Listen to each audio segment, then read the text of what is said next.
കാണാമേ ദൂരെ വിശ്വാസത്താ നാഥൻ വാസം നമുക്കൊരുക്കി നിൽക്കുന്നുണ്ടക്കരെ കാത്തതാ വേഗം നാം ചേർന്നിടും ഭംഗിയേറിയ തീരത്ത് വേഗം നാം ചേർന്നിടും ഭംഗിയേറിയ തീരത്ത് വേഗം നാം ചേർന്നിടും ഭംഗിയേറിയ തീരത്ത് വേഗം നാം ചേർന്നിടും ഭംഗിയേറിയ തീരത്ത്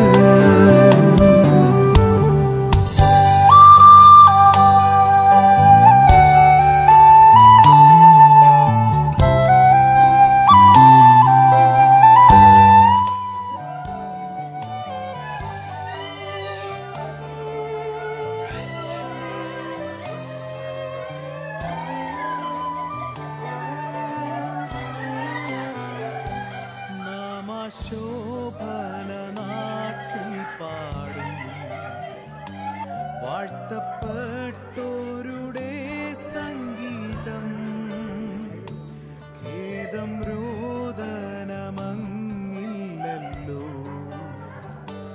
നിത്യം സൗഭാഗ്യം അങ്ങയുടെ മകന്റെ വേർപാടിൽ കർത്താവേ ദുഃഖത്തിലായിരിക്കുന്ന ഓരോരുത്തരെയും ഓർത്ത് പ്രാർത്ഥിക്കുന്നു.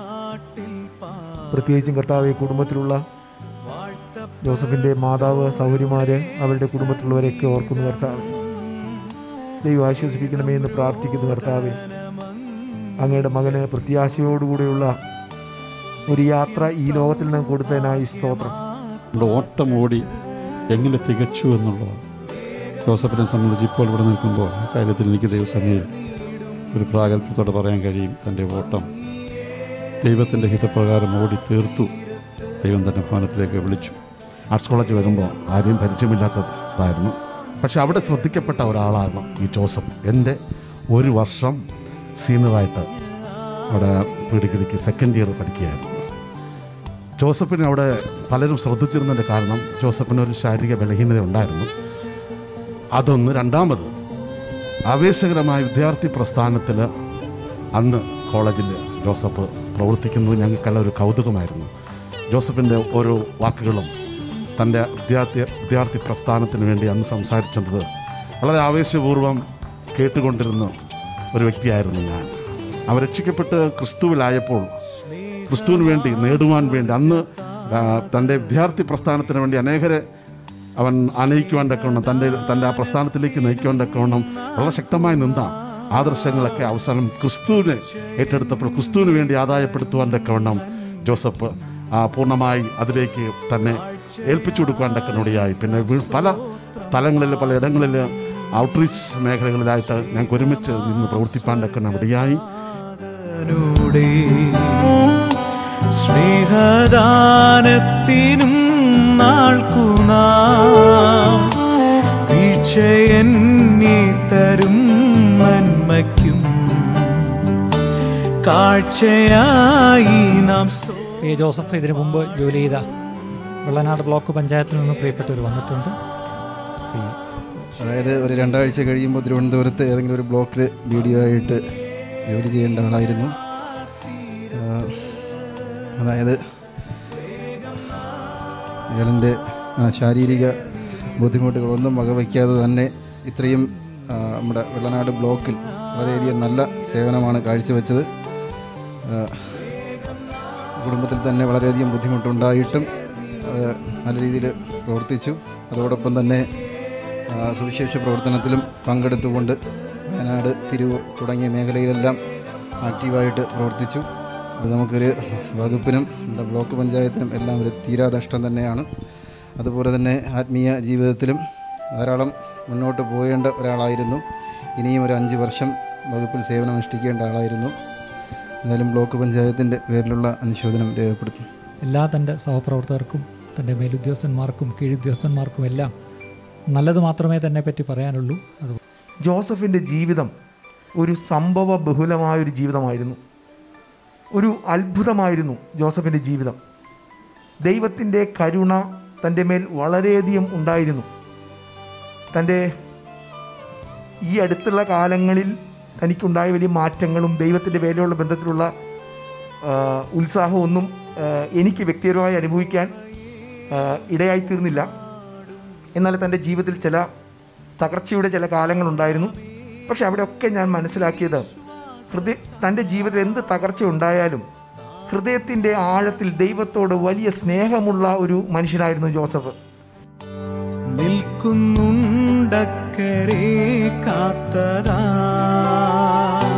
വേഗം നാം ചേർന്നിടും ഭംഗിയേറിയ തീരത്ത്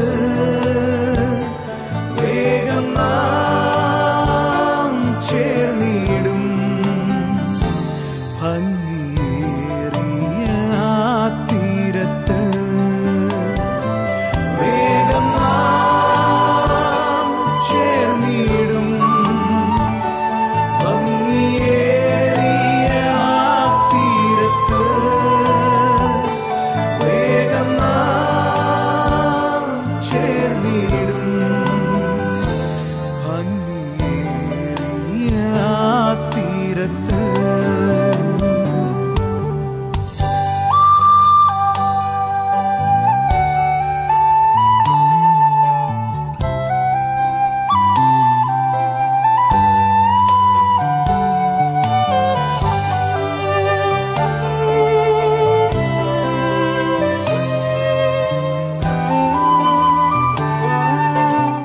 എന്നാൽ 2015 ശേഷം ജോസഫുമായിട്ട് വളരെയധികം ക്ലോസായിട്ട് ഇൻട്രാക്ട് ചെയ്യുകയും സംസാരിക്കുകയും ഒക്കെ ചെയ്തിട്ടുണ്ട്. അദ്ദേഹത്തിൻ്റെ മിഷൻ പ്രവർത്തനത്തോടുള്ള ആ തീഷ്ണതയൊക്കെയും പലപ്പോഴും എന്നെ അതിശയിപ്പിച്ചിട്ടുണ്ട്. ഈ പരിമിതികൾക്കുള്ളിൽ നിന്നുകൊണ്ട് അദ്ദേഹം ചെയ്യുന്ന പ്രവർത്തനങ്ങൾ പലപ്പോഴും എന്നെയും ഇൻസ്പയർ ചെയ്തിട്ടുണ്ട് എന്ന് പറയുവാനായിട്ട് സാധിക്കും.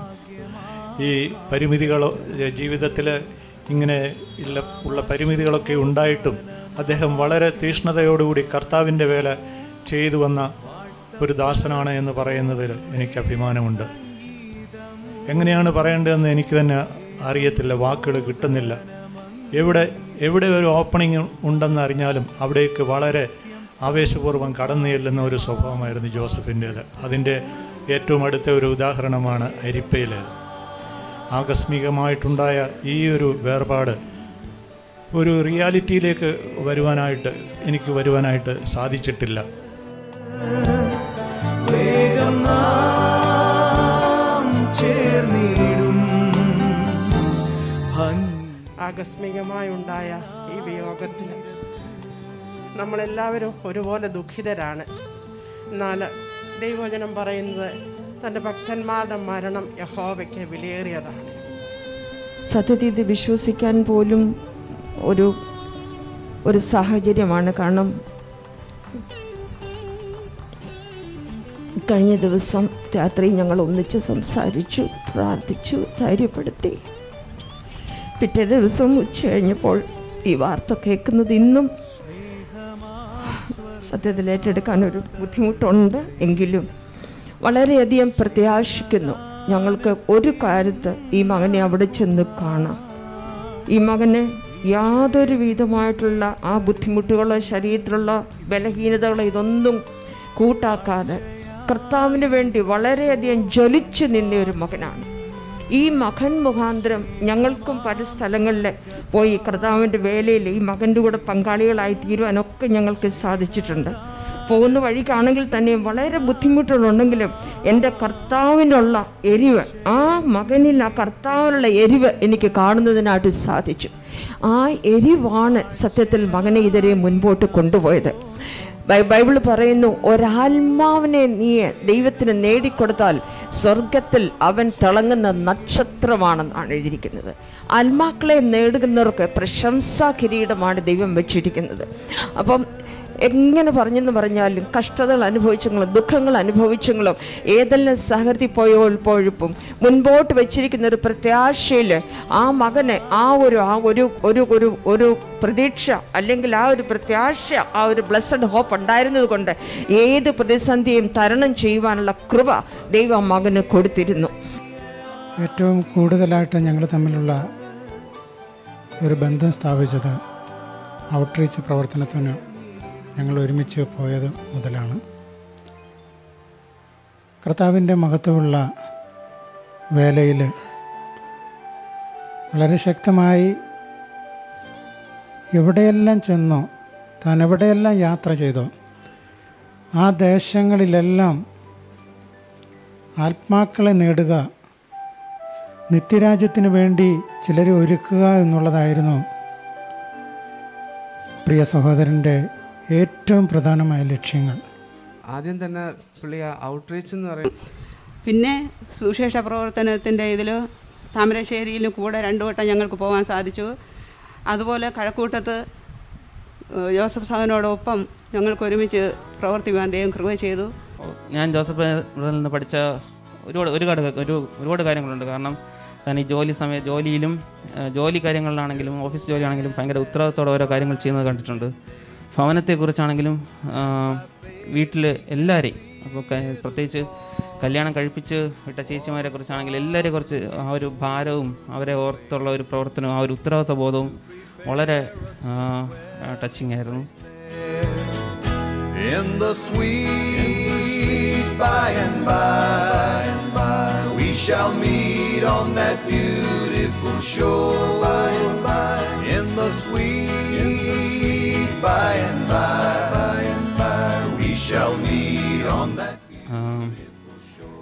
നമ്മൾ ഇപ്പോൾ ആയിരിക്കുന്നതും അതിൻ്റെ ഭാഗമായിട്ട് തന്നെ നമ്മളിപ്പോൾ ആയിരിക്കുന്ന സ്ഥലവും കഴക്കൂട്ടത്തും അതിൻ്റെ ഭാഗമായിട്ടായിരിക്കുകയാണ്. അപ്പോൾ അവിടെ ആ വേല തേക്കുവാൻ ദൈവം ഞങ്ങൾക്ക് കൃപ തരട്ടെ എന്ന് പ്രാർത്ഥിക്കുന്നു. സഹോദരിമാരെ വിട്ടുപിരിയാൻ സത്യം പറഞ്ഞാൽ ജോസഫിന് കഴിയില്ല. അതെനിക്ക് നല്ലവണ്ണം അറിയാം. കാര്യം 1994 ഞാൻ ഈ ജോസഫിനെ ആദ്യം പരിചയപ്പെടുന്നത്. പ്ലാമൂട്ടൊരു വീട്ടിൽ നടന്നൊരു മീറ്റിങ്ങിൽ ഞാനന്ന് വചനം പ്രസംഗിക്കാനായിട്ട് പോയി.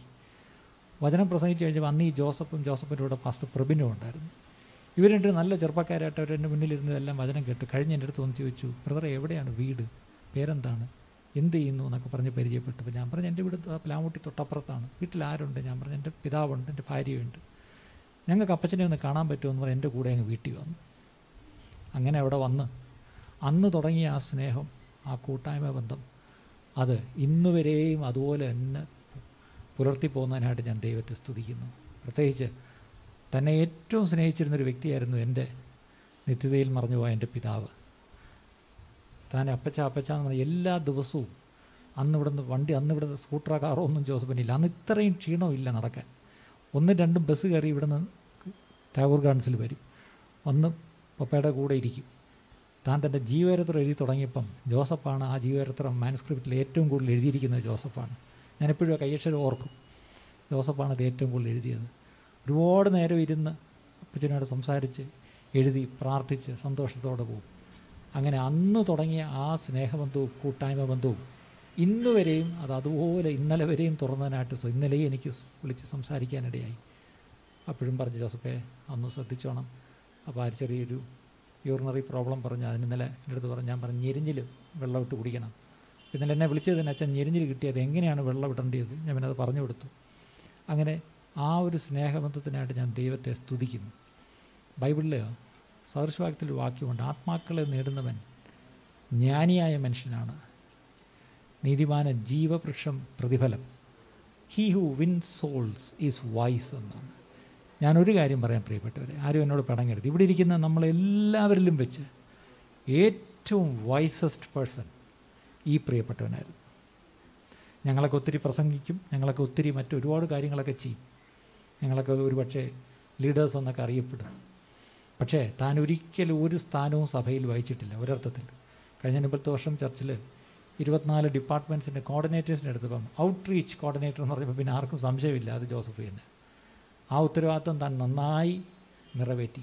ഇന്നലെയും ചർച്ചിലെ മേഴ്സി മിനിസ്ട്രീസിൽ നിന്ന് പോയ പണത്തിൻ്റെ കണക്കെടുത്തപ്പം താൻ എല്ലാ മാസവും കൃത്യമായിട്ട് താമരശ്ശേരിയിൽ, തിരൂര്, വയനാട്ട്, അരിപ്പയിൽ, കഴക്കൂട്ടത്ത് ഉള്ള പാവപ്പെട്ട കുടുംബങ്ങൾക്ക് കഴിഞ്ഞ മാർച്ച്, അതായത് ലോക്ക്ഡൗൺ തുടങ്ങിയ കഴിഞ്ഞ വർഷം മാർച്ചിൽ തുടങ്ങി ഇന്നലെ വരെയും എല്ലാ മാസവും കൃത്യമായി ജോസഫ് ആരുമായിട്ടൊക്കെ സഹകരിച്ച് പരിചയപ്പെട്ടോ അതിൽ ആർക്കൊക്കെ സഹായം ആവശ്യമുള്ളവരുണ്ടോ അവർക്കെല്ലാം കൃത്യമായി ഒരു സഹായം സഭയിൽ നിന്ന് പോകുവാൻ ഈ സഹോദരനാണ് കാരണക്കാരൻ. അരിപ്പയിൽ ഈ പറഞ്ഞാൽ മിച്ചഭൂമി സമരം നടത്തുന്നിടത്തൊരു 10-35 കുടുംബങ്ങളുണ്ട്. അവർ ഈ ലോക്ക്ഡൗൺ സമയത്ത് അവർക്ക് മെഴുതിരി പോലും ഇല്ല, കറണ്ട് അവിടെ ഇല്ല.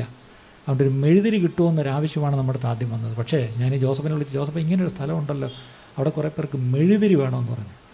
ഒട്ടം തന്നെ മെഴുതിരി എന്തിന്, നമുക്ക് ഒരു കിറ്റുമായിട്ട് ഒരു 500 രൂപയുടെ കിറ്റും വെച്ച് അടുത്ത ദിവസം തന്നെ ഒരു ചെറിയ കൂട്ടരെയും കൂട്ടി അങ്ങ് പോയി.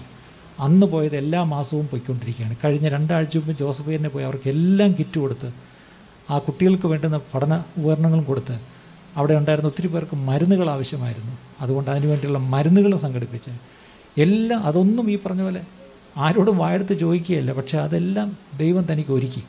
ഒടുവിൽ രാത്രി ആയപ്പോൾ എൻ്റെ അടുത്ത് വിളിച്ച് പറയണം, വെച്ചാൽ എനിക്കൊരു 100 മാസ്ക് വേണം, അതെനിക്ക് കിട്ടിയില്ല, ബാക്കിയെല്ലാം കിട്ടി.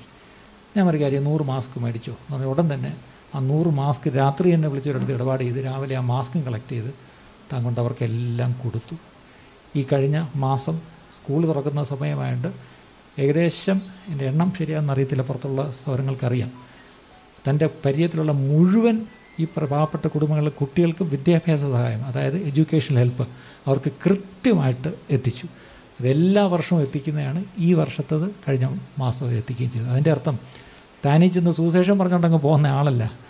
ആവശ്യത്തിലിരിക്കുന്നവരെ കണ്ടാൽ അവരുടെ ആവശ്യം മനസ്സിലാക്കി തൻ്റേതെന്നുപോലെ ആവശ്യത്തെ കണ്ട് അതിനൊരു പരിഹാരം വരുത്തിയിട്ടേ താൻ അടങ്ങും. അങ്ങനെ ഒരു സ്വഭാവമായിരുന്നു ജോസഫിനുണ്ടായിരുന്നു. 2004 ഞാൻ പരിചയപ്പെട്ടു എന്ന് പറഞ്ഞല്ലോ. എനിക്കറിയാം തൻ്റെ സാക്ഷ്യം നിങ്ങൾ പലർക്കും അറിഞ്ഞുകൂടാ. നേരത്തെ ഇവിടെ വിദ്യാർത്ഥി പ്രസ്ഥാനം എന്നൊക്കെ പറഞ്ഞു. വിദ്യാർത്ഥി പ്രസ്ഥാനമല്ല, ഒരു വിപ്ലവ പ്രസ്ഥാനമായിരുന്നു.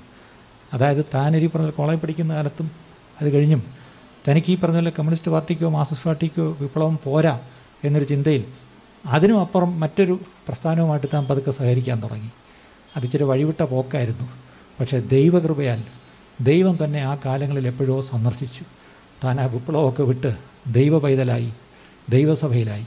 പക്ഷേ ഒരു കാര്യം തന്നെ വിട്ടില്ല, ആ വിപ്ലവത്തിൻ്റെ അഗ്നി തൻ്റെ ഉള്ളിൽ അത് ഇന്നും കത്തിക്കൊണ്ട് തന്നെ ഇരുന്നു. പക്ഷേ അന്ന് ലോകപ്രകാരം ഒരു പ്രസ്ഥാനത്തിന് വേണ്ടിയോ മറ്റുമൊക്കെ വിപ്ലവത്തിന് വേണ്ടി ഒഴിഞ്ഞു വെച്ച ജീവിതം അത് കർത്താവിൻ്റെ രാജ്യത്തിനായിട്ട് താൻ മാറ്റി. അതുകൊണ്ട് എന്തു പറ്റി, അവസാന നിമിഷം വരെയും ഒരു വിപ്ലവകാരിയായി തന്നെ താൻ കർത്താവിൻ്റെ രാജ്യത്തിന് വേണ്ടി താൻ പടപൊരുതു.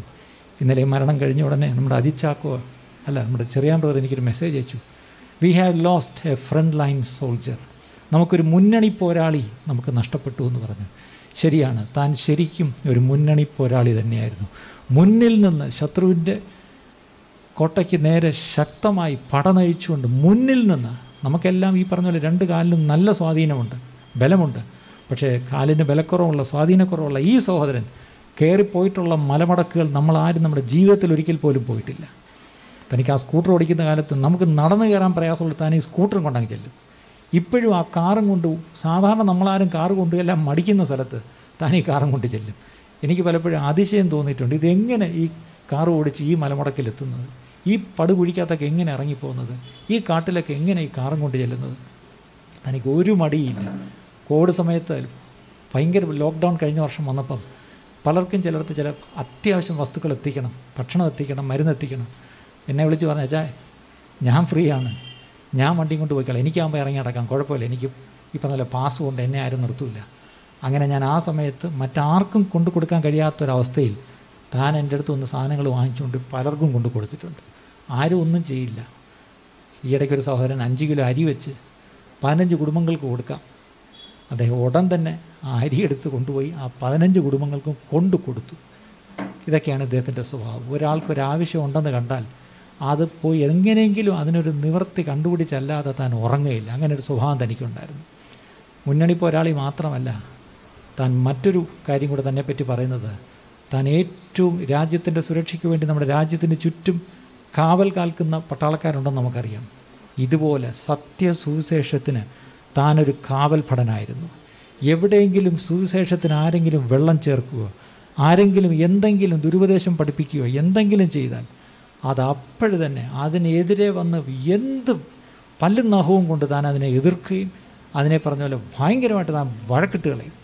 എനിക്ക് തന്നെ പല അനുഭവങ്ങളും താൻ പലരുടെ കാര്യം പറഞ്ഞിട്ട് എൻ്റെ അടുത്ത് വഴക്കിന് വരും. അച്ഛാ ഈ കാര്യം അത് ശരിയാണോ, അത് നമുക്ക് ചോദിക്കണ്ടേ, അത് നമുക്ക് അവരോട് അത് നമുക്ക് പറയണ്ടേ. ഞാൻ പറഞ്ഞു വിട്, നമ്മുടെ വിഷയം അല്ലല്ലോ, അത് എങ്ങനെ വിടാൻ പറ്റും, അത് നമുക്ക് ചോദിച്ചേ പറ്റൂ എന്ന് പറഞ്ഞ് എവിടെയെങ്കിലും ഒരു ദുരുപദേശം കേട്ടാൽ, എവിടെയെങ്കിലും തെറ്റായ ഒരു പ്രവണത കണ്ടാൽ അതിനെ വളരെ ശക്തമായി ദൈവവചനത്തിൻ്റെ അടിസ്ഥാനത്തിൽ അതിനെ എതിർക്കുകയും മറ്റും ചെയ്യുന്ന, അതായത് ദൈവരാജ്യത്തിൻ്റെ ആ സുവിശേഷത്തെ പൊന്നുപോലെ സൂക്ഷിക്കുന്ന ഒരു കാവൽ ഭടനും കൂടെയായിരുന്നു. താനൊരു മുന്നണി പോരാളി മാത്രമല്ല, താൻ അതുപോലെ തന്നെ സത്യസുവിശേഷത്തെ ഒരിക്കലും മായം ചേർക്കരുത്, അത് സത്യമായി തന്നെ പറയണം, അതിന് ഒരു വിട്ടുവീഴ്ചയും പാടില്ല എന്ന് പറഞ്ഞ് വളരെ കർശനമായി അത് പാലിച്ചുകൊണ്ടിരുന്നൊരു വ്യക്തിയാണ്. ചിലപ്പോഴെങ്കിലും എന്നോട് പോലും വന്ന് കയർത്തിട്ടുണ്ട്. ഒരിക്കൽ മാത്രം എന്നോട് പറഞ്ഞു, അച്ഛൻ ഒരുപാട് കൃപ പറയുന്നു, ഞാൻ ഇച്ചിരി കട്ടിക്ക് ഈ പറഞ്ഞ പോലെ പറയണം, ഒരിക്കൽ മാത്രം എൻ്റെ അടുത്ത് ഞാൻ സ്നേഹം കൊണ്ട് സ്വാതന്ത്ര്യം കൊണ്ട് പറയുകയാണ് എന്ന് പൊമ്പരിക്ക് എന്നോട് പറഞ്ഞതുപോലെ ഞാൻ പറഞ്ഞേ, എന്നെപ്പറ്റി ജോസഫിന് അങ്ങനെയാണോ തോന്നുന്നത്? അല്ല അല്ല അല്ല അല്ല എന്നാലും ഞാനൊന്ന് ഒരു ഭയം കൊണ്ടങ്ങ് പറഞ്ഞു പോയതാണ്. അച്ഛനും മാറിപ്പോയല്ലേ, കാര്യം ഒത്തിരി പേര് വീണു പോയത് ഞാൻ കണ്ടു, അച്ഛൻ ആ മാറ്റം വരരുത് എന്ന് പറഞ്ഞ് എന്നെപ്പോലും വന്ന ഒരർത്ഥത്തിൽ തിരുത്തുന്ന ഒരു തിരുത്തൽവാദിയും കൂടിയായിരുന്നു ഈ പ്രിയ സഹോദരൻ. ഇതെല്ലാം കൊണ്ട് ഞാൻ പറയുന്നത്, ഒരിക്കലും ഞാൻ ഓർക്കുന്നുണ്ട്, ഇതിനടുത്ത് വേറൊരു വീട്ടിൽ, കൊച്ചു വീട്ടിൽ ഇവർ താമസിക്കുമ്പം താൻ ഈ പറഞ്ഞ പോലെ പിന്മാറിപ്പോയൊരു വല്ലാത്ത അവസ്ഥയിൽ പോയി. അവിടെ നിന്ന് തന്നെ തിരിച്ചു പിടിച്ച് കൊണ്ടുവരണമെങ്കിൽ ലക്ഷക്കണക്കിന് രൂപയുടെ ബാധ്യതയുണ്ടായിരുന്നു എനിക്ക്. അതായത് പലരിൽ നിന്ന് വാങ്ങിച്ചതും പല സൊസൈറ്റികളിൽ നിന്നും ബാങ്കുകളിൽ നിന്നെടുത്തതും എല്ലാം ചേർന്ന് അത് വാറണ്ട് തന്നെ ഒരേ സമയം ഒന്നിലധികം വാറണ്ട് ഇട്ടുകൊണ്ടാണ് താൻ നടക്കുന്നത്. പക്ഷേ ഒരിക്കൽ പോലും ഈ വാറണ്ടിനെയോ ഈ പോലീസിനെയോ കോടതിയോ പേടിച്ച് ഒരിക്കലും ഒളിച്ചു പോയിട്ടില്ല. അതാണ് രസം. ഒരിക്കലും താൻ ഒളിവിൽ പോയിട്ടില്ല. താൻ എപ്പോഴും ഇവിടെ തന്നെ ഉണ്ട്. ഒരിക്കൽ ഞാൻ എന്തോ പറഞ്ഞ് പിടിച്ചുകൊണ്ട് വേണേൽ പോട്ടച്ചാ, പിടിച്ച് ജയിലിൽ കൊണ്ടിടട്ടെ, കുഴപ്പമില്ലല്ലോ. അപ്പോൾ ഞാൻ ഇപ്പോൾ എന്ത് ചെയ്യാൻ പറ്റും, എന്നെക്കൊണ്ട് ഇത്രേ പറ്റൂ. ലക്ഷക്കണക്കിന് രൂപ പലരായിട്ട് പലപ്പോഴും തന്നെ സഹായിക്കുവാൻ തന്നെ സംഭരിച്ച് ചെയ്തിട്ടൊക്കെയുണ്ട്. ആദ്യകാലങ്ങളിൽ ഞാൻ ഓർക്കും, ചില ദൈവം മനുഷ്യരൊക്കെ ഈ പറഞ്ഞാൽ വലിയ ആവേശത്തിൽ പുള്ളി ഇപ്പം രക്ഷപ്പെടുത്തി കളയാമെന്ന് പറഞ്ഞുകൊണ്ട് പിരിവൊക്കെ എടുത്ത് പക്ഷേ പിരിവെടുത്ത് കഴിയുമ്പോഴാണ് അറിയുന്നത് അടുത്ത 4 കടവും കൂടെ വേറെയുണ്ട്. അങ്ങനെ പലരും പിടിവിട്ട് അങ്ങ് പോയി. ആ പോയവരൊക്കെ അങ്ങ് പോയി. പക്ഷേ ഈ പ്രിയപ്പെട്ടവനെ കർത്താവ് നിലനിർത്തി. ഒരിക്കലും ഇപ്പോഴും ഓർമ്മയുണ്ട്, ഒരു സഹോദരൻ അദ്ദേഹം വളരെ ഉത്സാഹമെടുത്ത ഒരു കമ്മിറ്റിയൊക്കെ ഉണ്ടാക്കി ഇദ്ദേഹത്തെ പുറത്ത് രക്ഷപ്പെടുത്തണമെന്ന് പറഞ്ഞ് പണമൊക്കെ സംഭരിച്ച് ചെയ്തു. പക്ഷേ അത് കഴിഞ്ഞപ്പോൾ ഒരു പ്രത്യേക ദുർബല നിമിഷത്തിൽ താൻ വീണ്ടും ആ പഴയ സ്വഭാവത്തിലേക്കൊന്ന് വീണു. മറ്റൊന്നുമല്ല, മദ്യപാനം. ആ സഹോദരൻ എന്നോട് വല്ലാണ്ട് തട്ടിക്കയറി, നിങ്ങളെ കണ്ടിട്ടാണ് ഞാൻ ഇദ്ദേഹത്തെ സഹായിക്കാൻ ഇറങ്ങിയത്, നിങ്ങൾ എന്നെയും ചതിച്ചു എന്നും പറഞ്ഞാൽ അദ്ദേഹം സത്യം പറഞ്ഞാൽ അദ്ദേഹം സഭ തന്നെ വിട്ടുപോയി. പക്ഷേ ആ വിട്ടുപോയ ആൾ രക്ഷപ്പെട്ടില്ല. പക്ഷേ ഈ പ്രിയപ്പെട്ടവൻ തിരിച്ചു വന്നു. അദ്ദേഹം തിരിച്ചു വന്ന് അദ്ദേഹത്തിൻ്റെ വീട്ടിലൊരു സ്തോത്ര പ്രാർത്ഥന വെച്ചപ്പം ഞാൻ പ്രസംഗിച്ചൊരു വാചകം ഞാൻ ഓർക്കുന്നു. ഒരിക്കലൊരു സിംഹം, ഒരിക്കലൊരു കരടി ദാവീദിൻ്റെ ആട്ടിൻകുട്ടിയെ പിടിച്ചുകൊണ്ട് പോയി. പക്ഷേ ദാവീദ് വിട്ടില്ല, പുറകെ ചെന്ന് ആ സിംഹത്തിൻ്റെ വായിൽ നിന്ന് ആട്ടിൻകുട്ടിയെ രക്ഷപ്പെടുത്തിയെടുത്തു. ഇതുപോലെ പല പ്രാവശ്യം മരണത്തിൻ്റെ വായിൽ നിന്ന്, പലതരത്തിലുള്ള വലിയ ആപത്തിൻ്റെ വായിൽ നിന്ന്, ഒന്നിലധികം പ്രാവശ്യം ആത്മഹത്യയിൽ നിന്ന്, അതിൻ്റെ ഡീറ്റെയിൽസ് ഞാൻ പറയാൻ ഇഷ്ടപ്പെടുന്നില്ല, ഞാൻ നേരത്തെ ഒന്ന് പറഞ്ഞു. അതിൽ നിന്നെല്ലാം ഈ സാക്ഷ്യം പലരും ഓൺലൈനിൽ നിങ്ങൾ കേൾക്കണം. ഞാൻ നേരത്തെ പറഞ്ഞ സാക്ഷ്യത്തിൻ്റെ ഒരു ഭാഗം ഞാൻ പറയാം. ഒരിക്കൽ ഞാൻ ബാംഗ്ലൂർക്ക് രാത്രി ഒരു ബസ്സിൽ പോവുകയാണ്. 9 മണിക്ക് ഞാൻ കയറി, ആലപ്പുഴ എത്തിയെന്ന് തോന്നുന്നു. ഞാനന്ന് മയങ്ങി. പെട്ടെന്ന് എനിക്കൊരു ഫോൺ, ജോസഫിൻ്റെ. ഞാൻ എന്തൊരു ജോസഫേ, പെട്ടെന്ന് കരഞ്ഞ പോലെയാണ് എൻ്റെ അടുത്ത് പറഞ്ഞത്, സാംചാ എന്നോട് ക്ഷമിക്കണം എന്ന് പറഞ്ഞിട്ട് ഞാൻ കട്ട് ചെയ്തു. ഞാൻ വിചാരിച്ചു എന്ത് പറ്റി, ജോസഫ് എന്തിനു ക്ഷമ ചോദിക്കുന്നു, രാത്രി 10, 10:30, 11 മണിയായി. അത് കഴിഞ്ഞ് ഉടനെ വേറൊരു ഫോൺ, പരിചയമില്ലാത്തൊരു ഫോൺ. ഒരാളെടുത്തിട്ട് പറയാണ്, സാറേ ഞാൻ പ്രശാന്ത് ഹോട്ടൽ PMGയിലെ ബാറിലെ അറ്റൻഡറാണ്.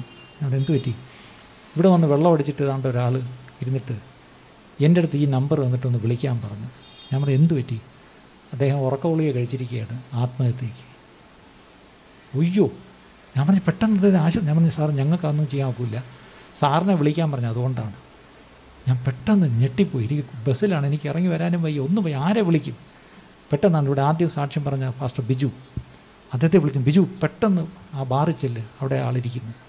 ബിജു അന്ന് സ്കൂട്ടറേ ഉള്ളൂ, ചെന്നപ്പോൾ ആൾ വളരെ അവശനായിട്ടിരിക്കുന്നു. കോരിയെടുത്ത് സ്കൂട്ടറിൻ്റെ പുറകെ വെച്ച് കെട്ടിപ്പിടിച്ചോളാൻ പറഞ്ഞു. നേരെ കാഷ്വാലിറ്റി കൊണ്ടുപോയി കയ്യോടെ ട്യൂബിട്ട് വയറ് മൊത്തം കഴുകി. അറിയാമല്ലോ, ആത്മഹത്യയ്ക്ക് ശ്രമിച്ച് മെഡിക്കൽ കോളേജിൽ പോയി അവിടെ ഒരു കരുണയും കാണിക്കുമല്ലോ അവിടെയുള്ളവർ. അന്ന് ബിജു എൻ്റെ അടുത്ത് പറഞ്ഞു, ഞാൻ ഒരു കാര്യം മനസ്സിലാക്കി, ഏത് ആശുപത്രിയിൽ എന്ത് രോഗമായിട്ട് ചെന്നാൽ അല്പം കരുണ കിട്ടും. പക്ഷേ ആത്മഹത്യക്ക് ശ്രമിച്ച് ചെന്നാൽ ഒരു കരുണയും അവിടെ കിട്ടില്ല. പക്ഷേ അവർ മരണത്തിൽ നിന്ന് അവനെ വിടുവിച്ചെടുത്തു. ഞാൻ ഇന്നും ചിന്തിക്കും, എന്തിനാണ് ജോസഫ് അന്ന് എൻ്റെ നമ്പർ കൊടുത്തത്? എന്തിനാണ് എന്നെ വിളിച്ച് ക്ഷമ ചോദിച്ചത്?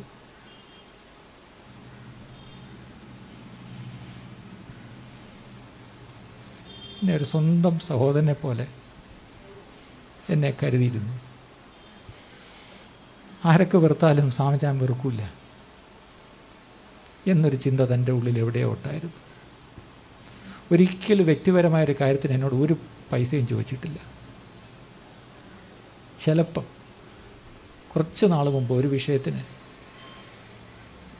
താൻ എന്തൊക്കെ ശ്രമിച്ചിട്ട് നടക്കുന്നില്ല, അവസാനം രാത്രി ഒരു വരി എന്തെങ്കിലും ചെയ്യാൻ പറ്റുമോ സാമച്ചായ എന്നൊരു, അന്ന് തന്നെ രാത്രി അതിന് പരിഹാരം ഉണ്ടാക്കുകയും ചെയ്തു. അടുത്ത ദിവസം ആ കാര്യം നടക്കുകയും ചെയ്തു.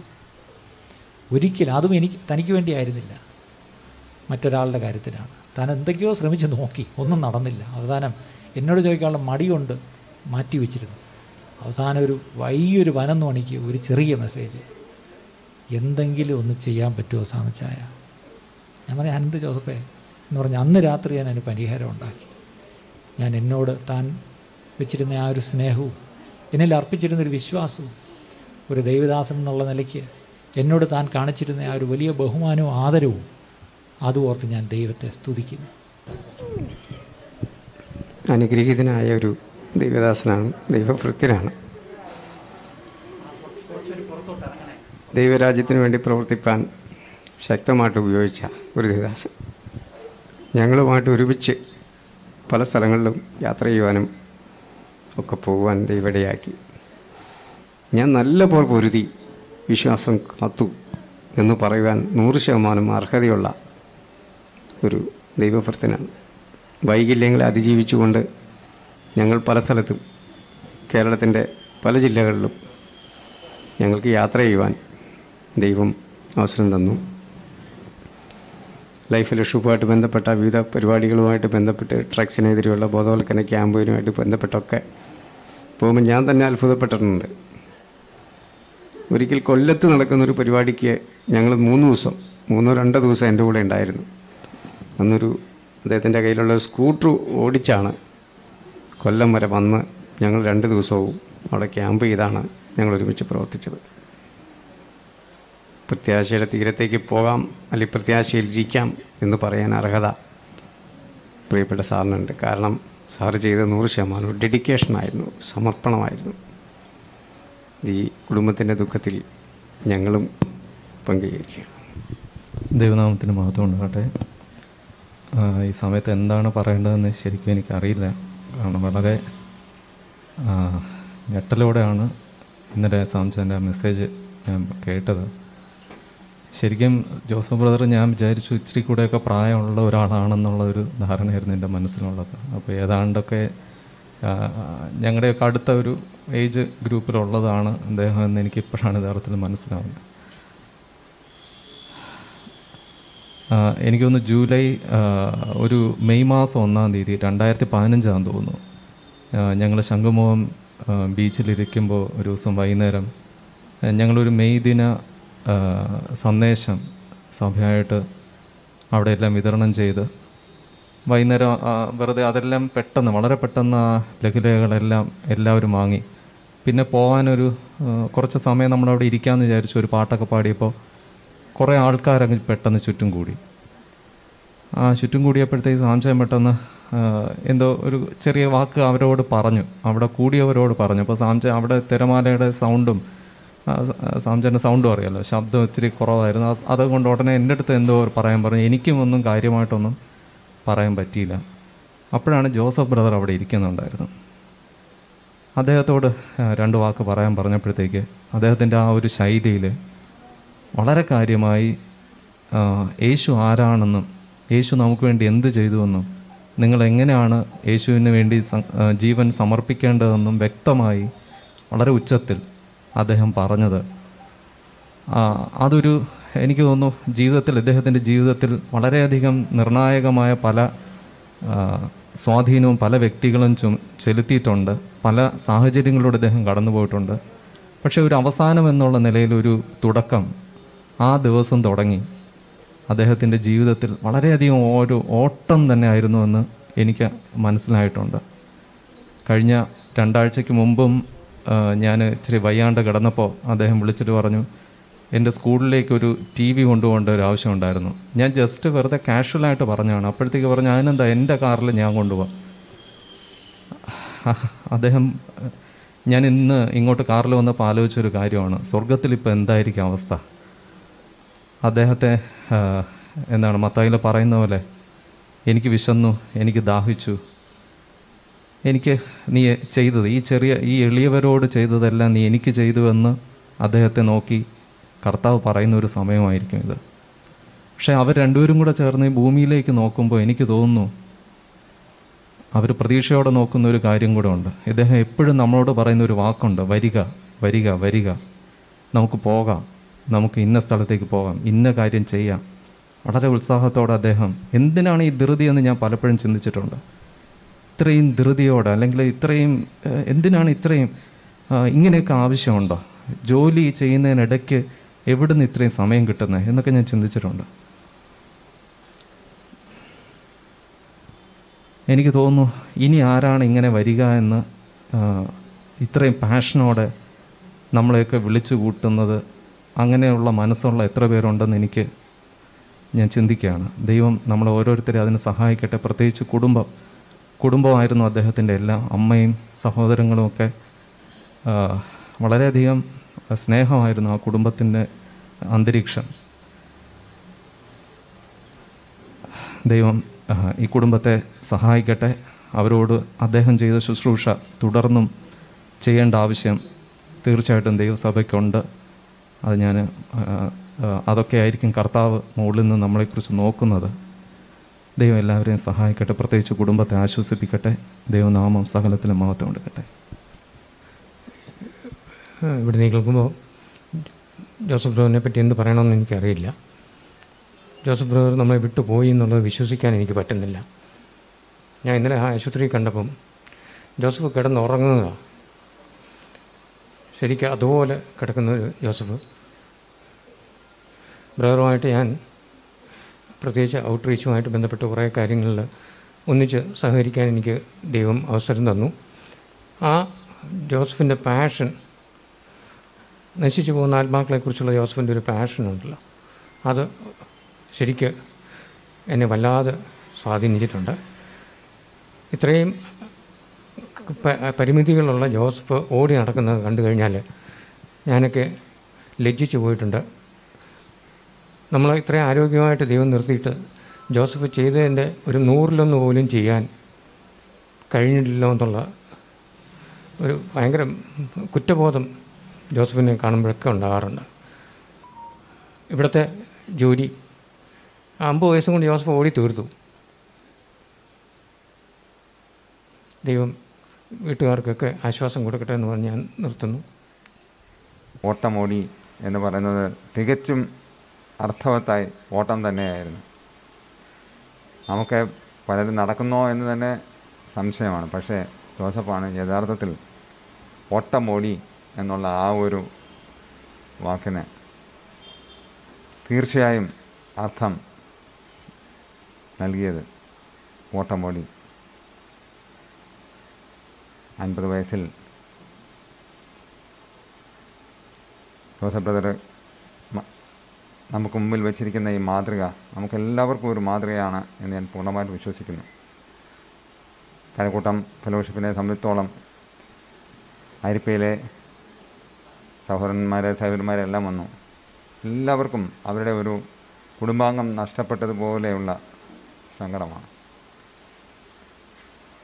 വളരെ ചുരുങ്ങിയ സമയം കൊണ്ട് ഈവൻ അരിപ്പയിലേക്ക് എല്ലാവരുമായിട്ട് ഒരു ബന്ധം സ്ഥാപിക്കുവാനും അവരുടെ ആവശ്യങ്ങളിൽ പങ്കുചേരുവാനും ജോസഫിന് കഴിഞ്ഞു. ഇവിടെ നിൽക്കുന്ന സഹോദരങ്ങളെ, നിങ്ങൾക്ക് ചിലപ്പോൾ ഒരു ചോദ്യമുണ്ടാവും, എന്തുകൊണ്ട് ദൈവം ഇത് ചെയ്തു? എന്തുകൊണ്ട് നല്ല 50 അല്ലെങ്കിൽ 51, 1970 തൻ്റെ ജനനവർഷം, 51 വയസ്സ്. 51 വയസ്സുള്ളൊരു മനുഷ്യനെ, അതും അനേകർക്ക് പ്രയോജനമായ, അനേകരെ സഹായിച്ച, അല്ലെങ്കിൽ ദൈവസഭയെ സംബന്ധിച്ച് പറഞ്ഞാൽ ഒരു മുന്നണി പോരാളി, ആ മകനെ എന്തുകൊണ്ട് ഈ പ്രായത്തിൽ അങ്ങ് എടുത്തു? ഇതൊരു ചോദ്യമാണ്. ലോകം മുഴുവൻ ചോദിക്കപ്പെടുന്നൊരു ചോദ്യമാണ്. Why does bad thing happen to good people? എന്തുകൊണ്ട് നല്ല മനുഷ്യർക്ക് ഇങ്ങനെയുള്ള ദോഷം സംഭവിക്കുന്നു? അതിനുത്തരം, വൈ ഡസ് ബാഡ് തിങ്സ്, ദോഷകരമായ കാര്യങ്ങൾ, അവിടെയാണ് ഒരു ചെറിയ തെറ്റ് നമുക്ക് പറ്റുന്നത്. ഇപ്പോഴിവിടെ സംഭവിച്ചിരിക്കുന്നതൊരു മരണമാണ്. മരണത്തെ ലോകം പറയുന്നു, അയ്യോ കുടുംബത്തിനൊരു ദോഷം അല്ലെങ്കിൽ ഒരു ദുരന്തം സംഭവിച്ചു, ഒരു ശിക്ഷയാണ് അവർക്ക് കിട്ടിയത്, അല്ലെങ്കിൽ ഒരു ശാപമാണ്, അല്ലെങ്കിൽ അത് വളരെ വേദനയാണ്. ഇങ്ങനെയൊക്കെ പല പേരുകളിലാണ് മരണത്തെ ലോകം കാണുന്നത്. പക്ഷേ വേദപുസ്തകം പറയുന്നത് ഒരിക്കലും മരണം ഒരു ദോഷകരമായ കാര്യമല്ല. മരണത്തെപ്പറ്റി ബൈബിൾ പറയുന്ന ചില വാക്യങ്ങൾ നിങ്ങൾ ഒന്ന് കേൾക്കണം പ്രിയപ്പെട്ടവരെ. മരിക്കുന്നത് എനിക്ക് ലാഭം, മരിക്കുന്നത് എനിക്ക് ലാഭം. ഒരു ഭക്തനെ സംബന്ധിച്ചോളം മരണം തനിക്ക് ലാഭമാണ്. തൻ്റെ ഭക്തന്മാരുടെ മരണം യഹോവയ്ക്ക് വിലയേറിയത്. ദൈവത്തെ സംബന്ധിച്ചോളം ഇന്നലെ ഇവിടെ സംഭവിച്ചത് വിലയേറിയൊരു കാര്യമാണ്. നമുക്ക് ദുഃഖകരമായൊരു കാര്യം, പക്ഷേ എൻ്റെ ദൈവത്തിന് വിലയേറിയൊരു കാര്യമാണ്. വിട്ടുപിരിഞ്ഞ് ക്രിസ്തുവിനോട് ചേരുന്നത് അത്യുത്തമമല്ലോ, പൗലോസ് പറയാണ്. ജീവനോടെ ഇരുന്നാൽ ഉത്തമമാണ്, പക്ഷേ വിട്ടുപിരിഞ്ഞ് ക്രിസ്തുവിനോടാണ് ചേരുന്നതെങ്കിൽ അത്യുത്തമം. ഇത് രണ്ടിനാലും ഞാൻ ഞരങ്ങുന്നു എന്നാണ് പൗലോസ് പറയുന്നത്. ജീവനോടെ ഇരുന്നാൽ നിങ്ങൾക്ക് കൊള്ളാം, അല്ല ഞാനങ്ങ് ചേർന്നാൽ എനിക്ക് അതാണ് സന്തോഷം, അതാണ് അത്യുത്തമം, അല്ലേ? അങ്ങനെയെങ്കിൽ മരണത്തെ ഒരു ലാഭമായിട്ട്, ഒരു ഭാഗ്യകരമായൊരവസ്ഥയാണ്, അല്ലെങ്കിൽ അത്യുത്തമമായതാണ്. ഇതൊക്കെയാണ് വേദപുസ്തകം പറയുന്നത് പ്രിയപ്പെട്ടവരെ. അങ്ങനെയെങ്കിൽ നമ്മുടെ കണ്ണിൽ ജോസഫ് പോയി നമുക്ക് നഷ്ടമാണ്, ദുഃഖമാണ്, വിടവാണെന്നൊക്കെ നമ്മൾ പറയും. പക്ഷേ എൻ്റെ ദൈവത്തിൻ്റെ കണ്ണിൽ താൻ നിശ്ചയിച്ചു, മതി മോനെ മതി, നീ ഒരുപാട് അധ്വാനിച്ചു, നീ മറ്റെല്ലാവരെക്കാട്ടിലും അധികം ഓടി, നിനക്കൊരു ശാരീരിക ബലഹീനത നിനക്കുണ്ടായിരുന്നിട്ടും നീ മറ്റെല്ലാവരെക്കാട്ടിലും അധികമായി നീ ഓടി. ഒരു പകൽ മുഴുവൻ ഒരു സമയം പോലും അല്പം കൂടെ റെസ്റ്റ് എടുക്കാതെ ഒരു കാളയുടെ മുതുകത്തൊരു നുകം വെച്ച് കെട്ടി രാവിലെ മുതൽ സന്ധ്യ വരെ ഇങ്ങനെ പറഞ്ഞാൽ അതിനെ ഉഴുതാൽ വൈകുന്നേരം ആകുമ്പോൾ ഉടമസ്ഥൻ വന്നിട്ട് ആ നുകം അങ്ങ് പൊക്കി അങ്ങ് മാറ്റും. എന്നിട്ട് ഈ കാളയെ അങ്ങ് അഴിച്ചുവിടും, പോയി വിശ്രമിച്ചോളാൻ പറയും. അപ്പോൾ ഈ കാള ചുമലിൽ നിന്ന് നുകം മാറിയ ഉടനെ ഒന്ന് നിവർന്നിട്ട് താൻ അങ്ങോട്ട് പോയി ഒരു മരത്തിൻ്റെ കീഴിലോട്ടങ്ങ് കിടക്കും. അതാണ് ശരിക്കും മരണമെന്നുള്ള വാക്കിൻ്റെ ഒരർത്ഥം. ഈ 51 വയസ്സ് വരെയും തൻ്റെ ജീവിതത്തിൽ ഒരുപാട് ക്ലേശങ്ങളും ദുഃഖങ്ങളും പ്രയാസങ്ങളും, പ്രത്യേകിച്ച് കുടുംബത്തെക്കുറിച്ചുള്ള വലിയ ഭാരം തനിക്കുണ്ടായിരുന്നു. എന്നോട് രഞ്ജി ബ്രദറെ പറഞ്ഞു, കഴിഞ്ഞ ആഴ്ച എന്നോട് പറഞ്ഞു, ഞാൻ പറയുന്നത് ശരിയാണെന്ന് അറിയത്തില്ല, എൻ്റെ അനന്തരവന്മാരെക്കുറിച്ച് ചില സങ്കടങ്ങൾ കിടക്കുന്നു. തൻ്റെ വലിയൊരു ദുഃഖം അതായിരുന്നു. പക്ഷേ ഞാൻ ഇന്ന് രാവിലെ ആരോട് പറഞ്ഞു, ദൈവം നീതിമാനാണ്, ദൈവം നീതിമാനായിരുന്നു. ഇന്ന് രാവിലെ എന്നോട് മറ്റൊരു സഹോദരൻ പറഞ്ഞു, ജോസഫ് ഈ പ്രായത്തിൽ എന്തായിരുന്നു? അത് വെച്ച് നോക്കുമ്പോൾ തീർച്ചയായിട്ടും തൻ്റെ അനന്തരവന്മാരുമൊക്കെ ദൈവപാതയിൽ തന്നെ വരും. അവരേറ്റവും നല്ല മനുഷ്യരായിട്ട് തീരും. അവർ ദൈവരാജ്യത്തിൻ്റെ മുതൽക്കൂട്ടായിട്ട് മാറും. അത് വിശ്വസിക്കുന്നവരെല്ലാം ഒന്ന് ദൈവത്തെ സ്തുതിച്ചാട്ട്. അത് നമുക്ക് അങ്ങനെ വിശ്വസിക്കാൻ പ്രിയപ്പെട്ടവരെ. അവിടെ ദയവായി കുടുംബത്തോട് പറയാണ്, ഒരിക്കലും ഈ മകൻ ഇവിടെ നിന്ന് പ്രാർത്ഥിച്ച പ്രാർത്ഥനകൾ വെറുതെ പോവുകയില്ല പ്രിയപ്പെട്ടവരെ. ആ പ്രാർത്ഥനയ്ക്ക് എല്ലാം വരുന്ന ആളുകളിൽ ഉത്തരമുണ്ടാവും. നിങ്ങളുടെ സ്ഥിതി മാറും പ്രിയപ്പെട്ടവരെ. നിങ്ങളുടെ അവസ്ഥകൾക്ക് മാറ്റം വരും. നിങ്ങളെ ദൈവം മാനിക്കും. എൻ്റെ ദൈവം അനീതിയുള്ള ദൈവമല്ല, അവൻ ആർക്കും കടക്കാരനുമല്ല. അങ്ങനെയാണെങ്കിൽ ഈ മകൻ ദൈവരാജ്യത്തിന് വേണ്ടി ചെയ്തത് അത് തീർച്ചയായിട്ടും അതിന് പ്രതിഫലം താൻ അവിടെ പോയി വാങ്ങിക്കും എന്നുള്ളത് ശരിയാണ്. പക്ഷേ അതിനെക്കാട്ടിലും ഭൂമിയിലും അതിൻ്റെ പ്രതിഫലം ഉണ്ടാകുക തന്നെ ചെയ്യും. തൻ്റെ വൃദ്ധയായ മാതാവിനും തൻ്റെ സഹോദരങ്ങൾക്കും, കല്യാണം കഴിച്ച 2 സഹോദരിമാരുടെ അവരുടെ കുടുംബാംഗങ്ങൾക്കും മക്കൾക്കും എല്ലാം തീർച്ചയായിട്ടും എല്ലാവിധമായ ഭൗതിക അനുഗ്രഹങ്ങളും ആവശ്യമായ എല്ലാ നന്മകളും ഈ ഭൂമിയിലും തരാൻ കർത്താവ് വിശ്വസ്തൻ തന്നെയാണ്. അല്ലായെങ്കിൽ ഞങ്ങൾ സേവിക്കുന്ന ദൈവം അവൻ വിശ്വസ്തനെന്ന് ഞങ്ങൾക്ക് പറയാൻ കഴിയില്ല. അതുകൊണ്ട് ഒരിക്കലും അവൻ്റെ നീതിമാൻ്റെ സന്തതി ഒരു നാളും അപ്പം ഇരക്കുകയില്ല. ഹല്ലേലൂയ. അത് വിശ്വസിക്കുന്നവരെല്ലാവരും ചേർന്ന് ദൈവത്തെ സ്തുതിച്ചാട്ടെ. നീതിമാൻ്റെ സന്തതി അപ്പം ഇരക്കുകയില്ല. ഒരു നാളും താൻ തനിക്ക് വേണ്ടി തൻ്റെ കൈനീട്ടി ആരോടും ഒന്നും ചോദിച്ചില്ല. തൻ്റെ വീട്ടുകാർക്ക് പെങ്ങന്മാർക്ക് വേണ്ടി ഒരിക്കലും താൻ കൈനീട്ടിയില്ല. താൻ എന്തെങ്കിലും ആരോടെങ്കിലും മേടിച്ചിട്ടുള്ളതെല്ലാം ദൈവരാജ്യത്തിന് വേണ്ടി ചെലവഴിക്കുവാനാണ് കഴിഞ്ഞ വർഷങ്ങളിലൊക്കെയും. അതിന് ഞങ്ങളെല്ലാവരും സാക്ഷികളാണ്. അങ്ങനെയെങ്കിൽ തീർച്ചയായിട്ടും പ്രിയ മാതാവിനോടും പ്രിയ സഹോദരങ്ങളോടും ഞങ്ങൾ ധൈര്യത്തോട് പറയുന്നു, ദൈവം വിശ്വസ്തനാണ്. നിങ്ങളെ ദൈവം മാനിക്കും. അനന്തരന്മാരും മൂത്ത ജിജോ, ദൈവം നിന്നെ അനുഗ്രഹിക്കും മോനെ. മോളെ ദൈവം നിന്നെ അനുഗ്രഹിക്കും. കാരണം നിങ്ങളെപ്പറ്റിയൊക്കെ വളരെ കരുതൽ ഈ അങ്കിളിനുണ്ടായിരുന്നു. ഞങ്ങളോടൊക്കെ എപ്പോഴും നിങ്ങളുടെ കാര്യം പറയുമായിരുന്നു. അങ്ങനെയെങ്കിൽ ആ വലിയ കരുതലുണ്ടായിരുന്ന ആ വലിയൊരു വടവൃക്ഷം, ഒരു തണലിൻ്റെ കീഴിലാണ് നിങ്ങളൊക്കെ ഇരുന്നത്. പക്ഷേ ഇന്നലെ ആ വടവൃക്ഷം മറിഞ്ഞു വീണു, അല്ലെങ്കിൽ അതിനെ വെട്ടിയിട്ടു. ആരോ പറഞ്ഞൊരു വൃക്ഷം ഇങ്ങനെ നിൽക്കുമ്പോൾ അതിൻ്റെ തടി എത്രയുണ്ടെന്ന് നമുക്കറിയില്ല, പക്ഷെ അത് വെട്ടിയിടുമ്പോൾ അറിയാം അത് എത്ര വലിപ്പമുണ്ടായിരുന്നു എന്ന്. അതുപോലെ ഈ മകൻ പോയി കഴിഞ്ഞപ്പോൾ നമുക്ക് മനസ്സിലായി താൻ ആരായിരുന്നു എന്നും താൻ എന്തായിരുന്നു എന്നും. ഇനി ശരിക്കും ഒരു നഷ്ടം തന്നെയാണ്, അതിന് ഒരു സംശയം വേണ്ട. അതൊന്നും ഇല്ല ഞങ്ങൾ പറയുന്നില്ല. ദുഃഖം തന്നെയാണ്, വേദന തന്നെയാണ്, വിരഹം സത്യം, അതങ്ങനെ തന്നെയാണ്. പക്ഷെ അവിടെയും യോസെഫിനെ പറ്റി ഒരു പ്രവചനം ബൈബിളിലൊരു കഥാപാത്രമുണ്ട്, യോസെഫ്, ഇസാക്കിൻ്റെ മകനായ യോസെഫ്. ആ യോസെഫിനെ പറ്റി ഒരു വാക്യം ബൈബിളിലുള്ളത് ഞാനൊന്ന് വായിച്ച് കേൾപ്പിക്കാം. അത് ഉൽപ്പത്തി പുസ്തകം 49 അധ്യായം 22 വാക്യങ്ങളാണ്. യോസെഫ് ഫലപ്രദമായ ഒരു വൃക്ഷം, നീരുറവിനരികെ ഫലപ്രദമായ ഒരു വൃക്ഷം തന്നെ, അതിൻ്റെ കൊമ്പുകൾ മതിലിന്മേൽ പടരുന്നു. ജോസെഫ് ഫലപ്രദമായ ഒരു വൃക്ഷം. ഈ വന്ന പ്രിയ സഹോദരങ്ങൾ ആലത്തൂർ, താൻ ഒടുവിലായി താൻ ജോലി ചെയ്തുകൊണ്ടിരുന്ന ആലത്തൂർ ബ്ലോക്ക് പഞ്ചായത്തിൽ നിന്ന് വരുന്നവരാണ്. പ്രസിഡൻറ്റും PDOയും ഒക്കെ ഉണ്ടെന്നാണ് എൻ്റെ വിശ്വാസം. വരുന്ന വെളുപ്പിന് 4 മണിക്ക് പാലക്കാട് നിന്ന് യാത്ര തിരിച്ചാണ് അവരെത്തിയത്. വന്നതിന് വളരെ സന്തോഷം. നിങ്ങൾക്കാണ് ഭാഗ്യമുണ്ടായത്. ഏറ്റവും ഒടുവിൽ ഔദ്യോഗികമായി നിങ്ങളുടെ കൂടെയാണ് അദ്ദേഹം ജോലി ചെയ്തത്. എന്തായാലും അവിടെ നിന്ന് താൻ രോഗിയായി ഇങ്ങോട്ട് വന്നു, താൻ ഇവിടം വിട്ടു പോയി. എല്ലാ നല്ല സ്നേഹ സഹകരണങ്ങൾക്കും എല്ലാം നന്ദി. നിങ്ങൾക്ക് അദ്ദേഹത്തെ പറ്റി ഒരു വാക്ക് അനുശോചനമായിട്ട് ആർക്കെങ്കിലും പറയണമെങ്കിൽ ഒരു വാക്ക് മുന്നോട്ട് വന്ന് പറയാൻ ഉള്ള അവസരമുണ്ട്. അവർക്ക് പറയാനുള്ളൊരു മനസ്സില്ല ഇപ്പം അവർക്ക്. കാര്യം അവർ വളരെ ദുഃഖിതരാണ്. കാര്യം അതിലൊരാൾ ഇന്നലെ 5 മണിക്കും വിളിച്ച് സംസാരിച്ചു എന്ന് പറഞ്ഞു. ആരാണ്? നമ്മളാണ് അല്ലേ. അതുപോലെ 3-4 ദിവസം മുമ്പ് നിങ്ങളിവിടെ വന്നിരുന്നു. ഇവർ പാലക്കാട്ടിൽ നിന്ന് വന്ന് അദ്ദേഹത്തെ കണ്ടിട്ട് പോയി. അപ്പം അവർക്ക് ഇന്നലെ ഈ വിവരം അറിഞ്ഞപ്പോൾ ഇവരെയൊക്കെ എങ്ങനെ അറിയിക്കണമെന്ന് ഞങ്ങൾക്കൊരു പിടിയില്ല. പെട്ടെന്ന് ഞാൻ ജോസഫിൻ്റെ ഫോൺ എടുത്ത് അതിനകത്ത് വാട്സാപ്പ് ഗ്രൂപ്പ് നോക്കിയപ്പോൾ ഒരു ഗ്രൂപ്പ് കണ്ടു. ആ ഗ്രൂപ്പിൽ ഞാൻ തന്നെ ഒരു മെസ്സേജ് ഇട്ടു, ജോസഫ് മരിച്ചുപോയി. ഒരാളുടെ ഫോണിൽ നിന്ന് താൻ മരിച്ചുപോയി എന്നുള്ള വാർത്ത ഗ്രൂപ്പിലേക്ക് പോകുമ്പോൾ അതിൻ്റെ ഞെട്ടൽ നിങ്ങൾക്ക് ഓർക്കാം. പക്ഷേ അത് നന്നായി. അതുകൊണ്ട് ഒരുമാതിരി തന്നെ അറിയുന്നവരെല്ലാം തന്നെ ആ മരണ വാർത്ത അറിഞ്ഞു. തീർച്ചയായിട്ടും. അപ്പോൾ ഞാനൊരു വാക്കുകൾ മുന്നോട്ടൊന്ന് എടുക്കട്ടെ. ജോസഫ് ഫലപ്രദമായൊരു വൃക്ഷം. അത് വൃക്ഷമെന്ന് പറയുന്നെങ്കിൽ ശരിക്കും പറഞ്ഞാൽ ഇംഗ്ലീഷിൽ Joseph is A fruitful wine. താനൊരു മുന്തിരി വള്ളിയായിരുന്നു, അല്ലെങ്കിൽ താനൊരു അനേകർക്ക് രുചി കൊടുക്കുന്ന, അനേകർക്ക് ഒരു അനുഗ്രഹമായിരിക്കുന്ന, അനേകർക്ക് ഈ പറഞ്ഞല്ലോ താനൊരു ആശ്വാസമായിരിക്കുന്ന ഫലപ്രദമായൊരു വൃക്ഷമായിരുന്നു. ഇനി നീരുറവിനരികെ ഫലപ്രദമായൊരു വൃക്ഷം തന്നെ. താനൊരു ഉണങ്ങി വരണ്ട് നിൽക്കുന്ന ഒരു വൃക്ഷമല്ല, ഒരു നീരുറവിനരികെ നിന്ന വൃക്ഷം. അടുത്തത്, അതിൻ്റെ കൊമ്പുകൾ മതിലിന്മേൽ പടരുന്നു. അതിൻ്റെ അർത്ഥം അവിടെ മാത്രം ഒതുങ്ങി നിന്നില്ല, കൊമ്പുകൾ പടർന്നു പൊയ്ക്കൊണ്ടിരുന്നു. ഞാൻ ഓർക്കുകയായിരുന്നു, ഈ കുന്നപ്പുഴ മാത്രം ഒതുങ്ങിയില്ല ജോസഫ്. ഈ തൃക്കണ്ണാപുരത്തും തിരുമലയും മാത്രമല്ല ജോസഫിൻ്റെ തട്ടകം. ജോസഫിനെ ദൈവം എവിടെയൊക്കെ അയച്ചോ അവിടെയെല്ലാം ശക്തമായൊരു സാക്ഷ്യം ജീവിതം നിർവഹിക്കുവാനുള്ള ഭാഗ്യം ദൈവം ഈ മകന് കൊടുത്തു. അതോർത്ത് ഞാൻ വീണ്ടും വീണ്ടും ദൈവത്തെ സ്തുതിക്കുകയാണ്. ഇനി ഈ ദൈവകാലത്ത് നിന്ന് എനിക്ക് 2 വാക്ക് നിങ്ങളോട് പറയാനുള്ളത്. ബൈബിളിലൊരു വാക്യം ഇങ്ങനെയുണ്ട്, അത് സഭാപ്രസംഗി 7-ാം അധ്യായത്തിലാണ്. മരണ ദിവസം ജനന ദിവസത്തെക്കാളിലും ഉത്തമം. ഞാൻ ചോദിച്ചോട്ടെ, മരണ ദിവസം എങ്ങനെയാണ് ഉത്തമമാകുന്നത്? ജനന ദിവസമല്ലേ നമുക്കിഷ്ടം. ഒരു ബർത്ത്ഡേ ആയിരുന്നെങ്കിൽ നമുക്കെല്ലാം എന്ത് സന്തോഷമായിരുന്നേനെ. പക്ഷേ അതിൻ്റെ പിന്നീട് അടുത്തൊരു വാക്യം എന്താണെന്നറിയാമോ? ഒരു വിരുന്ന് വീട്ടിൽ പോകുന്നതിനെക്കാട്ടിലും ഒരു വിലാപഭവനത്തിൽ പോകുന്നതും നല്ലത്. ഇന്നൊരു പക്ഷേ ഇവിടെ ഒരു സെലിബ്രേഷൻ ആയിരുന്നെങ്കിൽ നമുക്കെല്ലാം വലിയ സന്തോഷമായിരുന്നേനെ.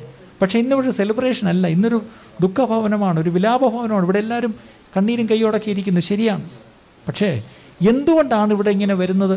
നമ്മളിവിടെ വരുന്നത് കൊണ്ട് എന്താണ് നന്മയെന്ന് ചോദിച്ചാൽ അതേ വാക്യത്തിൻ്റെ താഴെയുണ്ട്, ജീവിച്ചിരിക്കുന്നവൻ അവൻ്റെ അവസാനത്തെക്കുറിച്ച് ഓർക്കുമല്ലോ. അങ്ങനെയെങ്കിൽ ഇന്നിവിടെ വന്ന എല്ലാവരും തന്നെ പറ്റി പറഞ്ഞ ഒരു സാക്ഷ്യം, താൻ നന്നായി തൻ്റെ ഓട്ടം ഓടി തികച്ചു. തൻ്റെ ആരംഭത്തെക്കാട്ടിലും തൻ്റെ അവസാനം നന്നായിരുന്നു. ഞാൻ പറഞ്ഞല്ലോ, താൻ വിപ്ലവ പ്രസ്ഥാനത്തിലൊക്കെ ആയിരുന്നു. തനിക്ക് സാധാരണ താൻ ഉദ്ദേശിച്ച് താൻ ഉൾപ്പെട്ട് നിന്ന വിദ്യാർത്ഥിയായിരുന്നപ്പോൾ ഉൾപ്പെട്ട് നിന്ന പ്രസ്ഥാനങ്ങൾക്കൊന്നും വീര്യം പോരാ, വിപ്ലവം പോരാ എന്നുള്ളൊരു വലിയ ചിന്തയായിരുന്നു. പക്ഷേ ഒരു കാര്യം മനസ്സിലായി, ഈ ലോകം കണ്ടതിൽ ഏറ്റവും വലിയ വിപ്ലവകാരി ശ്രീ യേശു ക്രിസ്തു തന്നെയാണെന്ന് തന്നെ മനസ്സിലാക്കി. ആ വിപ്ലവകാരിയോട് താൻ അങ്ങ് ചേർന്നു. എന്നിട്ട് ആ വിപ്ലവകാരിയുടെ ആ ഒരു സ്വർഗരാജ്യത്തെക്കുറിച്ചുള്ള സുവിശേഷം താൻ അങ്ങ് ഏറ്റെടുത്തിട്ട് ഒരു തീരുമാനമെടുത്തു, ഈ സുവിശേഷം കൊക്കിൽ ജീവനുള്ളിടത്തോളം കാലം ആരോടും പറയും. പക്ഷേ താനൊരു ഭ്രാന്തനെ പോലെ ഓടി നടന്ന് സുവിശേഷം വിളിച്ചു കൂവിക്കൊണ്ട് നടന്നൊരു വ്യക്തിയല്ല. താൻ ആ സുവിശേഷ ഘോഷണം നിർവഹിച്ചത് തൻ്റെ ജീവിതത്തിലൂടെയാണ്, അല്ലെങ്കിൽ മറ്റൊരു വാക്കിൽ പറഞ്ഞാൽ തൻ്റെ സേവനത്തിലൂടെയാണ്. മനുഷ്യരെ താൻ സ്നേഹിക്കുന്നു എന്നുള്ളത് വാക്കുകൊണ്ടല്ല താൻ ചെയ്തത്, താൻ പ്രവൃത്തിയിലൂടെ ചെയ്തു. കണ്ണീരൊഴുക്കുന്നവൻ്റെ കണ്ണീര് താൻ ഒപ്പി. ആവശ്യത്തിലിരിക്കുന്നവരടുത്ത് ഈ പറഞ്ഞ പോലെ ആവശ്യക്കാരൻ അന്നമായി അവതരിക്കുന്നവനാണ് ദൈവം. അല്ലാതെ ആവശ്യക്കാരൻ അന്നമില്ലാതിരിക്കുന്നവന് ഈ പറഞ്ഞാൽ അവനോട് പോയി നല്ല സുവിശേഷം പറഞ്ഞിട്ട് ഒരു കാര്യമില്ല. അതുകൊണ്ട് അനേക ഭവനങ്ങളുടെ കണ്ണീരൊപ്പുവാൻ, അനേകർക്ക് ഈ പറഞ്ഞ പോലെ ഒരു സഹായം എത്തിക്കുവാൻ, അത് ഏത് രാത്രിയും ചെല്ലുവാൻ. പലപ്പോഴും ചിലരൊക്കെ ഈ ആശുപത്രി കിടക്കുമ്പോൾ സാധാരണ പലർക്കും അവിടെ ചെല്ലാൻ ഈ പറഞ്ഞ പോലെ പറ്റില്ല. പക്ഷേ രാത്രി സമയത്ത് താൻ ഈ സ്കൂട്ടറുമായിട്ട് ചെന്ന് അവിടെ ചെന്ന് ആശുപത്രിയുടെ എവിടെയെങ്കിലും മൂലെ വണ്ടി ഇട്ടുകൊണ്ട് അവിടെ ഇരിക്കും. എന്നിട്ട് വിളിക്കും, ഞാനിവിടെ താഴെ ഇരിക്കുന്ന ആരെങ്കിലും ഒന്ന് താഴോട്ട് വന്നാൽ എന്നെ ഒന്ന് കൈപിടിച്ച് മുകളിലോട്ടൊന്ന് കൊണ്ടുപോകുമ്പോൾ ആരെങ്കിലും ഓടി വന്ന് തന്നെ കൈപിടിച്ച് മുകളിൽ കൊണ്ടുപോകും. സാധാരണ നല്ല ആരോഗ്യമുള്ളവർ ചെന്ന് കാണാത്തടത്ത് താൻ വളരെ ക്ലേശം സഹിച്ച് ചെന്ന് അങ്ങനെയുള്ളവരെ ചെന്ന് കാണുന്ന ഒരു പതിവ് തനിക്കുണ്ടായിരുന്നു. അതോർത്ത് ഞാൻ ദൈവത്തെ സ്തുതിക്കുന്നു.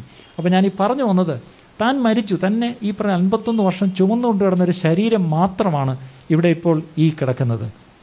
പക്ഷേ നല്ലവണ്ണം ഓർക്കുക, ഇന്നലെ വൈകുന്നേരം ഇവിടെ വെച്ച് മരിച്ച കൃത്യസമയം നമുക്ക് അറിഞ്ഞുകൂടാ. കാര്യം ഇന്നലെ ഭക്ഷണമെല്ലാം കഴിഞ്ഞ് ഈ പറഞ്ഞ പോലെ ഇന്നലെ തൻ്റെ യൂറിൻ കൾച്ചർ റിപ്പോർട്ട് ഇന്നലെയാണ് കിട്ടിയത്.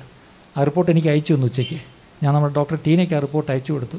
ടീന അത് നോക്കിയിട്ട് പറഞ്ഞു, തനിക്ക് സെൻസിറ്റീവ് ആയിരിക്കുന്ന ആൻറ്റിബയോട്ടിക് ഏതാണെന്നുള്ളത് കണ്ട് പെട്ടെന്ന് ജോസഫ് ബ്രദറിനെ വിളിച്ച് ആ ആൻറ്റിബയോട്ടിക് കഴിക്കണം, ഇപ്പം കഴിക്കുന്നതല്ല കഴിക്കേണ്ടത്, ഇത് കഴിക്കണം, അത് ശരിയെന്നും പറഞ്ഞു. അത് കഴിഞ്ഞിട്ട് ഭക്ഷണം കഴിച്ച് താൻ ഇവിടെ കിടന്നു, ഈ മുറിയിലാണ് കിടന്നത്. കിടന്ന് അല്പം കഴിഞ്ഞ് എണ്ണിക്കുന്നില്ല എന്ന്, ആ മുറിയിലാണ് എണ്ണിക്കുന്നില്ല എന്ന് കണ്ടിട്ടാണ് ഈ പറഞ്ഞല്ലോ ആരോ ചെന്ന് ഒരു വശത്ത് ചരിഞ്ഞ് കിടക്കുകയായിരുന്നു. അപ്പോൾ ഉറങ്ങുകയാണെന്ന് വിചാരിച്ചു. പക്ഷേ ചെന്ന് തട്ടിയപ്പോഴാണ് തനിക്ക് അനക്കമില്ല. അവരിവിടെ നിലവിളിക്കാൻ തുടങ്ങി. പെട്ടെന്ന് കിച്ചു എന്നെ വിളിച്ചു, അങ്കിൾ വിളിച്ചിട്ട് വിളിക്കുകയാക്കിയില്ല. ഞാൻ മോനെ പെട്ടെന്ന് ആംബുലൻസ് വിളിക്കേ. എന്നാലും ഒരു ആംബുലൻസ് വിളിച്ച് ഞങ്ങളും പെട്ടെന്ന് അവിടെ നിന്ന് വീട്ടിൽ നിന്ന് തിരിച്ചു. ഞങ്ങൾ ആശുപത്രി കഴിഞ്ഞപ്പോഴത്തേക്ക് എതിരെ ആംബുലൻസ് വരും. ഞങ്ങൾ പുറകെ തിരിച്ചു വിട്ട് ആശുപത്രി ചെന്നു. എടുത്ത് അവനെ എമർജൻസി കൊണ്ടുവന്നപ്പോഴത്തേക്കും എനിക്ക് മനസ്സിലായി ആൾ പോയി എന്ന്. കാര്യം അനക്കമില്ല. ഇവിടെ വെച്ച് തന്നെ ആ ഉറക്കത്തിൽ തന്നെ തൻ്റെ ജീവൻ കർത്താവിനോട് ചേർന്നു. ഞാൻ പറയട്ടെ, നീതിമാൻ തൻ്റെ നീതിമാനോ അവൻ ഉറക്കം കൊടുക്കുന്നു അല്ലേ, അല്ലെങ്കിൽ മരണം ഉറക്കം പോലെ എത്ര എന്നുള്ള വാക്യങ്ങൾ ബൈബിളിലുണ്ട്. പക്ഷേ അക്ഷരാർത്ഥത്തിൽ നമ്മുടെ പ്രിയ സഹോദരൻ ഉറക്കത്തിൽ കിടന്ന് ഉറങ്ങിത്തന്നെ കർത്താവിൻ്റെ സന്നിധിയിലേക്ക് പോയി. അതേസമയം കഴിഞ്ഞ ആഴ്ച തനിക്ക് രാത്രി 1 മണിക്കുണ്ടായ വലിയ ശ്വാസം മുട്ടും തനിക്കുണ്ടായ ഹൃദയാഘാതം, ആ സമയത്ത് ഈ പറഞ്ഞ പോലെ അതേപോലെ കിച്ചു എന്നെ 2 മണിക്ക് വിളിച്ചു. അങ്ങളെ ഈ പറഞ്ഞാൽ അങ്കിളിന് ഇവിടെ ശ്വാസം കിട്ടുന്നില്ല, ഭയങ്കര വെപ്രാളം, ഈ പറഞ്ഞ പോലെ എടുത്ത് ആശുപത്രിക്ക് കൊണ്ടു. ഞാൻ ഒരു കാര്യം ചെയ്തു, പെട്ടെന്ന് ആംബുലൻസ് വിളിച്ച് കൊണ്ടുപോകാനെന്ന് പറഞ്ഞാൽ അങ്ങനെയാണ് കൊണ്ടുപോയത്. എന്നോട് ഈ ആൻജിയോപ്ലാസ്റ്റി 2 സ്റ്റെൻറ്റ് ഇട്ടു. അത് കഴിഞ്ഞ് വീട്ടിൽ വന്നിട്ട് എന്നെ വിളിച്ചിട്ട് വെച്ചാൽ കാര്യമൊക്കെ പറഞ്ഞാലും ശ്വാസം മുട്ടെന്നൊക്കെ നമ്മൾ പറഞ്ഞു കേട്ടിട്ടുണ്ട്. പക്ഷേ ഞാൻ അനുഭവിച്ചപ്പോൾ ഒരു കാര്യം മനസ്സിലായി, ഇത് അതികഠിനമാണ്. ഞാൻ വല്ലാണ്ട് പ്രയാസപ്പെട്ടു. എന്നാലും ദൈവം സഹായം തുണ ചെയ്ത് എന്നെ പറഞ്ഞാൽ അവിടെ ആശുപത്രിയിൽ എത്തിച്ചു, വേണ്ടുന്ന ശുശ്രൂഷയൊക്കെ ചെയ്തു. ജീവനോട് ആയുസ് തിരികെ തന്ന് ഞാനിതാ വീട്ടിൽ മടങ്ങി വന്നു എന്നാണ് താൻ സാക്ഷ്യം പറഞ്ഞത്. അപ്പോൾ ഞാൻ പറയട്ടെ, അങ്ങനൊരു ഹൃദയാഘാതം വരുന്നതിൻ്റെ ആ സകല തീവ്രതയും താൻ ഒരർത്ഥത്തിൽ അനുഭവിച്ചു. പക്ഷേ അത് അല്പം സമയം അനുഭവിച്ചുള്ളൂ. പക്ഷേ ഇന്നലെ തൻ്റെ മരണം, സാധാരണ ഒരു മരണസമയത്ത് മനുഷ്യർ കാണിക്കുന്ന വെപ്രാളത്തെപ്പറ്റി നിങ്ങൾക്ക് ചിലർക്കെങ്കിലും അറിയാമായിരിക്കും, അല്ലെങ്കിൽ പറഞ്ഞെങ്കിലും കേട്ടിട്ടുണ്ടായിരിക്കും അല്ലേ. പക്ഷേ ഒരു കാര്യം പറയാം, ഈ മകൻ ഒരു വെപ്രാളവുമില്ല, ഒരു പ്രയാസവുമില്ല, താനൊട്ട് അറിഞ്ഞുമില്ല, താനും അറിഞ്ഞില്ല, തൻ്റെ വീട്ടിലുള്ളവരും അറിഞ്ഞില്ല താൻ പോയിന്ന്. ഇത്ര മനോഹരമായൊരു മരണം. അപ്പം നമുക്കൊക്കെ ഒരു നല്ല മരണം ഇങ്ങനെ കിട്ടണമേ എന്ന് നമുക്ക് ആഗ്രഹിക്കാം, പ്രാർത്ഥിക്കാം. പക്ഷേ കിട്ടുമെന്നുള്ളതിന് ഗ്യാരണ്ടിയൊന്നുമില്ല. പക്ഷേ അപൂർവം ചിലർക്ക് ദൈവം അത് കനിഞ്ഞു കൊടുക്കുന്നു. അതിലൊന്നാണ് പ്രിയ സഹോദരൻ. താൻ ഇന്നലെ ഈ സമയത്ത് ഇവിടെ ജീവനോട് ഇരുന്നൊരു മകനാണ്. പക്ഷേ ഇന്നലെ വൈകുന്നേരം ആ ഉറക്കത്തിൽ തന്നെ തനിക്ക് കർത്താവിനോട് ചേരുവാനിടയായി. വചനത്തിൽ നിന്ന് 1-2 കാര്യങ്ങൾ ഞാൻ പറയട്ടെ. ഒന്നാമത്തെ കാര്യം, ഞാനിവിടെ വളരെ ധൈര്യത്തോടെ തൻ്റെ ഇടത്തോടെ ദൈവവചനത്തിൻ്റെ അടിസ്ഥാനത്തിൽ വിളിച്ചു പറയുന്ന 2 കാര്യങ്ങളുണ്ട്. ഒന്നാമത്തെ കാര്യം, ഈ പ്രിയ മകൻ്റെ ശരീരം മാത്രമാണ് ഈ പെട്ടിയിൽ കിടക്കുന്നത്. അതിൻ്റെ അർത്ഥം ഒരു മനുഷ്യൻ ശരീരം മാത്രമല്ല, ഒരു മനുഷ്യൻ അവൻ ആത്മാവാണ്. അതാണ് സത്യം. ദൈവം ആത്മാവാണെങ്കിൽ ദൈവത്തിൻ്റെ സ്വന്തം ഛായയിൽ സൃഷ്ടിച്ചവനാണ് മനുഷ്യൻ. മണ്ണിൽ നിന്നൊരു ഒരു രൂപം ഉണ്ടാക്കി, ശരിയാണ്. പക്ഷേ ആ ഉണ്ടാക്കിയെടുത്ത ആ പ്രതിമയിലേക്ക്, അതിൻ്റെ മൂക്കിലേക്ക് ദൈവം ജീവശ്വാസം ഊതിയപ്പോഴാണ് ജീവനുള്ള ദേഹിയായിട്ട് ആദാം ആയിത്തീർന്നത്. അങ്ങനെ അന്ന് ആദാമിൽ ജനിച്ച് നമ്മളെല്ലാം ഈ പറഞ്ഞ പോലെ നമ്മളൊരാത്മാവായി ഈ ഭൂമിയിൽ നമ്മൾ ജനിച്ച് ജീവിക്കുന്നു, ശരിയാണ്. പക്ഷേ ഈ മണ്ണിൽ നിന്നെടുത്ത ശരീരം തിരിച്ച് മണ്ണിലേക്ക് പോകണമെന്നുള്ള ദൈവിക വ്യവസ്ഥയാണ്. അതുകൊണ്ട് 1 മണിക്കൂർ കഴിയുമ്പം ഈ ശരീരം തിരിച്ച് മണ്ണിലേക്ക് പോകും. പക്ഷേ അതിൻ്റെ അർത്ഥം ശരീരം മാത്രമേ മണ്ണിലേക്ക് പോകുന്നുള്ളൂ. ഇതിൻ്റെ ഉള്ളിലുണ്ടായിരുന്ന വിലയേറിയ ആത്മാവ്, നിത്യമായ ആത്മാവ്, ഇന്നലെ വൈകുന്നേരം ഉറങ്ങിക്കിടന്ന ഏതോ സമയത്ത് ആ സമയം കർത്താവിനോട് ചേർക്കപ്പെട്ടു. എന്നിട്ട് വചനം വ്യക്തമായി പറയുന്നു, ഒരു ക്രിസ്തുവിൽ ജനിച്ച, ക്രിസ്തുവിൽ ജീവിച്ച, ക്രിസ്തുവിൽ മരിച്ച ഒരു മനുഷ്യൻ്റെ ആത്മാവ് മരണസമയത്ത് നേരെ കർത്താവിൻ്റെ സന്നിധിയിലേക്ക് ചെന്ന് കഴിഞ്ഞു. അതിനെപ്പറ്റി ബൈബിൾ പറയുന്ന ചില പദങ്ങൾ, വിശ്രമത്തിനായി താൻ കടന്നുപോയി. കർത്താവിൽ നിദ്ര പ്രാപിച്ചു എന്നുള്ള അർത്ഥം വേറൊന്നുമല്ല, വിശ്രമത്തിനായിട്ട് കടന്നുപോയി, അല്ലെങ്കിൽ ദൈവസന്നിധിയിലേക്ക് ചെന്ന് ദൈവസന്നിധിയിലെ അവിടെയുള്ള വലിയ ആശ്വാസം താനിപ്പോൾ അനുഭവിക്കുന്നു. അല്ലേ, നമ്മളൊക്കെ സങ്കടപ്പെട്ടിരിക്കുന്നു, പക്ഷെ പ്രിയപ്പെട്ടവൻ ദൈവസന്നിധിയിൽ ആശ്വസിക്കുകയാണ്. അതോർത്തൊന്ന് ദൈവത്തെ ഒന്ന് സ്തുതിച്ചാട്ട്. അല്ലേ, ഒരു വേദപുസ്തകം പറയുന്നു, ഒരു മനുഷ്യൻ മരിച്ചാൽ അവൻ്റെ ആത്മാവ് ഇവിടെ എങ്ങും കറങ്ങി നിൽക്കില്ല, 40 ദിവസമോ ഒന്നും എങ്ങും കറങ്ങി നിൽക്കില്ല. കാര്യം ഇവിടെ കണ്ണടയ്ക്കുമ്പം ദൈവസന്നിധിയിൽ പോയി കണ്ണു തുറക്കൂ എന്നുള്ളതാണ് ബൈബിൾ നമ്മളെ പഠിപ്പിക്കുന്ന കാര്യം. അപ്പോൾ നമുക്ക് ഒരു കാര്യം ഉറപ്പ്, പ്രിയപ്പെട്ടവൻ കർത്തൃസന്നിധിയിലുണ്ട്. രണ്ടാമത്തെ കാര്യം, ഈ പ്രിയപ്പെട്ടവനെ നമുക്ക് ഇനിയും കാണാം. അപ്പം നിങ്ങൾ ചിന്തിക്കും, ഇനി എന്നാണ് കാണുന്നത്? അവസാനമായിട്ട് പെട്ടി അടയ്ക്കുന്നതിന് മുമ്പ് എല്ലാവർക്കും ഒന്നുകൂടെ കാണാം? അല്ല. കുഴിയിലേക്ക് വയ്ക്കുന്നതിന് മുമ്പ് ഒന്നുകൂടെ കാണാം? അല്ല. ഈ പ്രിയപ്പെട്ടവനെ ജീവനുള്ളവനായി ഇനിയും നമുക്ക് കാണാം. അതെന്നെന്ന് ചോദിച്ചാൽ ഈ ബൈബിൾ വ്യക്തമായി പറയുന്നു. തെസ്സലോനിക്കർക്ക് 1-ാം ലേഖനം 4-ാം അധ്യായത്തിൽ വളരെ വ്യക്തമായി എഴുതിയിട്ടുണ്ട്, കർത്താവ് താൻ ഗംഭീരനാദത്തോടും പ്രധാന ദൂതൻ്റെ ശബ്ദത്തോടും ദൈവത്തിൻ്റെ കാഹളത്തോടും സ്വർഗത്തിൽ നിന്ന് ഇറങ്ങി വരികയും ക്രിസ്തുവിൽ മരിച്ചവർ മുമ്പേ ഉയർക്കുകയും പിന്നീട് ജീവനോടിരിക്കുന്ന നാം അവരോടൊപ്പം വാനമേഘങ്ങളിൽ അവനെ എതിരേൽപ്പാൻ പറന്നു ചെല്ലുകയും ചെയ്യും. ഈ വാക്കുകളെ കൊണ്ട് നിങ്ങൾ അന്യോന്യം ആശ്വസിപ്പിച്ചു കൊള്ളുക എന്നാണ് അപ്പോസ്തലനായ പൗലോസ് പറഞ്ഞിരിക്കുന്നത്. അതിൻ്റെ അർത്ഥം എന്തെന്ന് ചോദിച്ചാൽ, കർത്താവായ യേശു ക്രിസ്തു ഇനിയും മടങ്ങി വരുന്ന ഒരു ദിവസമുണ്ട് പ്രിയപ്പെട്ടവരെ. 2000 കൊല്ലം മുമ്പ് താൻ മനുഷ്യപുത്രനായി ഒരു കന്യകയിൽ പൂജാതനായി ബത്ലഹേം എന്നൊരു കൊച്ചു പട്ടണത്തിൽ താൻ ജനിച്ചു. ശരിയാണ്, ആ പലസ്തീനിലൊക്കെ താൻ 33.5 വർഷം താൻ ജീവിച്ചു വളർന്നു, അനേകം കാര്യങ്ങളൊക്കെ ചെയ്തു. ഒടുവിൽ ആ യഹൂദന്മാരാൽ, ക്രൂരായ പടയാളികളാൽ താൻ ഈ പറഞ്ഞ പോലെ ആ ക്രൂശിൽ മരിച്ചു. എന്തിനാണ് മരിച്ചത്? ഒരു പാപവും ചെയ്തിട്ടില്ല, ഒരു പാപവും ക്രിസ്തുവിലില്ലായിരുന്നു. പക്ഷേ ഞാനും നിങ്ങളും ചെയ്ത പാപത്തിന് ദൈവം വിധിച്ചിരുന്ന മരണശിക്ഷ അത് മനസ്സോടെ വന്ന് ഈ പറഞ്ഞ പോലെ യേശു ക്രിസ്തു ഏറ്റെടുത്തിട്ട് പറഞ്ഞു, പിതാവേ ഇവരോടെല്ലാം നീ ക്ഷമിക്കണം, പകരം അവർക്ക് നീ വിധിച്ചിരുന്ന മരണശിക്ഷ ഇതാ ഞാൻ ഏറ്റെടുത്തുകൊള്ളാം. അങ്ങനെ സ്വയമേ ഏറ്റെടുത്താണ് ആ ക്രൂശിൽ പോയി നമുക്ക് പകരമായി യേശു ക്രിസ്തു മരിച്ചത്. അങ്ങനെ യേശു ക്രിസ്തു മരിച്ചതുകൊണ്ടാണ് ഇന്ന് പിതാവായ ദൈവം നമ്മോട് ക്ഷമിച്ചതെന്നുള്ള കാര്യം ഓർക്കണം. സ്വർഗത്തിലൊരു ശബ്ദം ഒരിക്കലുണ്ടായി, ആർ നമുക്ക് വേണ്ടി പോവും? Who will go for us? ഇതായിരുന്നു സ്വർഗത്തിൽ കേട്ട ഒരു ശബ്ദം. അന്ന് പുത്രനായ യേശു ക്രിസ്തു അതിനൊരു ഉത്തരം പറഞ്ഞു. എന്താണെന്നറിയാമോ? അടിയനിതാ, അടിയനെ അയക്കണമേ. അല്ലേ, അടിയനിതാ എന്നൊക്കെ വളരെ മനോഹരമായി നമ്മളൊക്കെ പാട്ട് പാടും. പക്ഷെ നമ്മൾ പാട്ടും പാടി അവിടെ ഇരിക്കുകയാണ്. ഞാൻ ഓർക്കുകയായിരുന്നു, അടിയനിതാ എന്നെ അയക്കണമേ എന്ന് പറഞ്ഞ് ഓടിച്ചെന്നത് അന്ന് കർത്താവായ യേശു ക്രിസ്തു ആണെങ്കിൽ ഇന്ന് നമ്മുടെ മുമ്പിൽ ശക്തമായൊരു ഉദാഹരണമാണ്, മറ്റാരുമല്ല. അടിയനിതാ എന്നെ അയക്കണമേ എന്ന് പറഞ്ഞ് സന്തോഷത്തോടുകൂടെ പോയ കർത്താവിൻ്റെ വേല ചെയ്ത ഒരു സഹോദരനാണ് നമ്മുടെ മുമ്പിൽ ഈ കിടക്കുന്ന ശരീരം. അല്ലേ, ആ മകനെ ചുമന്നുകൊണ്ട് നടന്ന ശരീരമാണ് ഈ നമ്മുടെ മുമ്പിലേക്ക് കിടക്കുന്നത്. അപ്പം നമുക്കുള്ള ഏറ്റവും വലിയൊരു സന്തോഷം അല്ലെങ്കിൽ നമുക്കുള്ള പ്രത്യാശ എന്തെന്ന് ചോദിച്ചാൽ, ഈ പ്രിയപ്പെട്ടവരെ നമുക്ക് ഇനിയും കാണാം. ആ പ്രത്യാശയുള്ള എത്ര പേരിന്ന് ഇവിടെ ഉണ്ട് പ്രിയപ്പെട്ടവരെ? ചില കരങ്ങൾ ഉയർന്നു, ശരിയാണ്. അങ്ങനെയെങ്കിൽ ഞാനൊരു ചോദ്യം ചോദിക്കാം, ബാക്കിയുള്ളവർ എന്തുകൊണ്ട് നിങ്ങളുടെ കൈ ഉയർത്താൻ കഴിയുന്നില്ല? ഒറ്റ കാരണമേ ഉള്ളൂ, അതെങ്ങനെയാണെന്ന് എനിക്കറിയില്ല, ഞാൻ പറഞ്ഞുതരാം. ഞങ്ങൾ എന്തുകൊണ്ടാണ് ഇവിടെ കൈ ഉയർത്തി തൻ്റെ ഇടത്തോടു കൂടി ഞങ്ങൾ ഈ സഹോദരനെ വീണ്ടും കാണുമെന്ന് പറഞ്ഞത്? കാര്യം ഞങ്ങളൊരു ദിവസം ഞങ്ങളുടെ പാപങ്ങൾ ഏറ്റുപറഞ്ഞ് കർത്താവായ യേശു ക്രിസ്തു രക്ഷിതാവാണ് എന്നുള്ള ആ ഒരു ഉത്തമ ബോധ്യത്തിൽ ആ കർത്താവായ യേശു ക്രിസ്തുവിനെ ഞങ്ങളുടെ സ്വന്തം രക്ഷിതാവായി ഞങ്ങളുടെ ഹൃദയത്തിലേക്ക് ജീവിതത്തിലേക്ക് ഞങ്ങൾ സ്വീകരിച്ചു. ആ കർത്താവിൻ്റെ വചനപ്രകാരം ഞങ്ങൾ ജീവിച്ചു മുന്നോട്ട്. അല്ലെങ്കിൽ വേറൊരു വാക്കിൽ പറഞ്ഞാൽ ആ ക്രിസ്തുവിൽ ഞങ്ങൾ ജനിച്ച് ആ ക്രിസ്തുവിൽ ഞങ്ങൾ ജീവിച്ചു. അല്ലേ, ഈ മകനും അതുപോലെ ഒരു ദിവസം ക്രിസ്തുവിൽ ജനിച്ചു, ക്രിസ്തുവിൽ ജീവിച്ചു.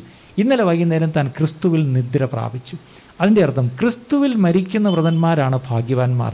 ക്രിസ്ത്യാനികൾ മരിച്ചാൽ ഭാഗ്യവാന്മാരാണെന്ന് ബൈബിളിൽ എങ്ങുമില്ല. ക്രിസ്തുവിൽ മരിച്ച വ്രതന്മാർ ഭാഗ്യവാന്മാർ. അങ്ങനെയെങ്കിൽ ഈ മകൻ ക്രിസ്തുവിലാണ് ഇന്നലെ വൈകുന്നേരം മരിച്ചത്. അങ്ങനെ ക്രിസ്തുവിൽ മരിച്ചവൻ എവിടെ ചെല്ലുന്നു എന്ന് ചോദിച്ചാൽ ക്രിസ്തുവിൻ്റെ സന്നിധിയിലേക്ക് ചെന്നു. ഇനി ശരീരം മണ്ണിലേക്ക് പോയി. നമുക്ക് ഈ ശരീരം, ഈ മോഹം കണ്ടാലേ തിരിച്ചറിയൂ. സ്വന്തം അമ്മയ്ക്കായാലും സഹോദരങ്ങൾക്കായാലും ഈ മോഹം കണ്ടാലേ തിരിച്ചറിയൂ. അങ്ങനെയെങ്കിൽ കർത്താവായ യേശു ക്രിസ്തുവിൻ്റെ ഇനിയുമുള്ള 2-ാം വരവിൽ കാഹളം ധ്വനിക്കുമ്പോൾ ആദ്യം സംഭവിക്കുന്നൊരു കാര്യം, ക്രിസ്തുവിൽ മരിച്ചടക്കപ്പെട്ടവർ അവർ എവിടെയാകട്ടെ, അത് എത്ര വർഷം മുമ്പോ ആകട്ടെ, ഒരുപക്ഷെ മണ്ണിൽ കുഴിച്ചിടുന്ന, അല്ലെങ്കിൽ ഒരുപക്ഷെ ദഹിപ്പിച്ചെന്നിരിക്കട്ടെ, അല്ലെങ്കിൽ കടലിലാണ് ഈ പറഞ്ഞ പോലെ പോയെന്നിരിക്കട്ടെ, പക്ഷേ എവിടെയാണെങ്കിലും അവിടെ നിന്ന് ക്രിസ്തു ആ മരിച്ചവരെ, ക്രിസ്തുവിൽ മരിച്ചവരെ വീണ്ടും കൂട്ടിച്ചേർക്കും. പക്ഷെ ചേർക്കുമ്പോൾ അവർ ഉയർത്തെഴുന്നേറ്റ് വരും. ആ ശരീരം ഉയർത്തു വരുന്നത് ഇതുപോലെയുള്ള ഒരു ശരീരമല്ല. ഈ ശരീരത്തെപ്പറ്റി ചില പദങ്ങൾ ബൈബിളിലുണ്ട്. അതായത് ഒരു പ്രാകൃത ശരീരമാണ്. അല്ലേ? ഇത് ശരിക്കും പറഞ്ഞ ഒരു അപമാനത്തിലാണ് നമ്മൾ കൊണ്ട് ഇതിനെ വിതയ്ക്കുന്നത് അല്ലെങ്കിൽ കുഴിച്ചിടുന്നത്.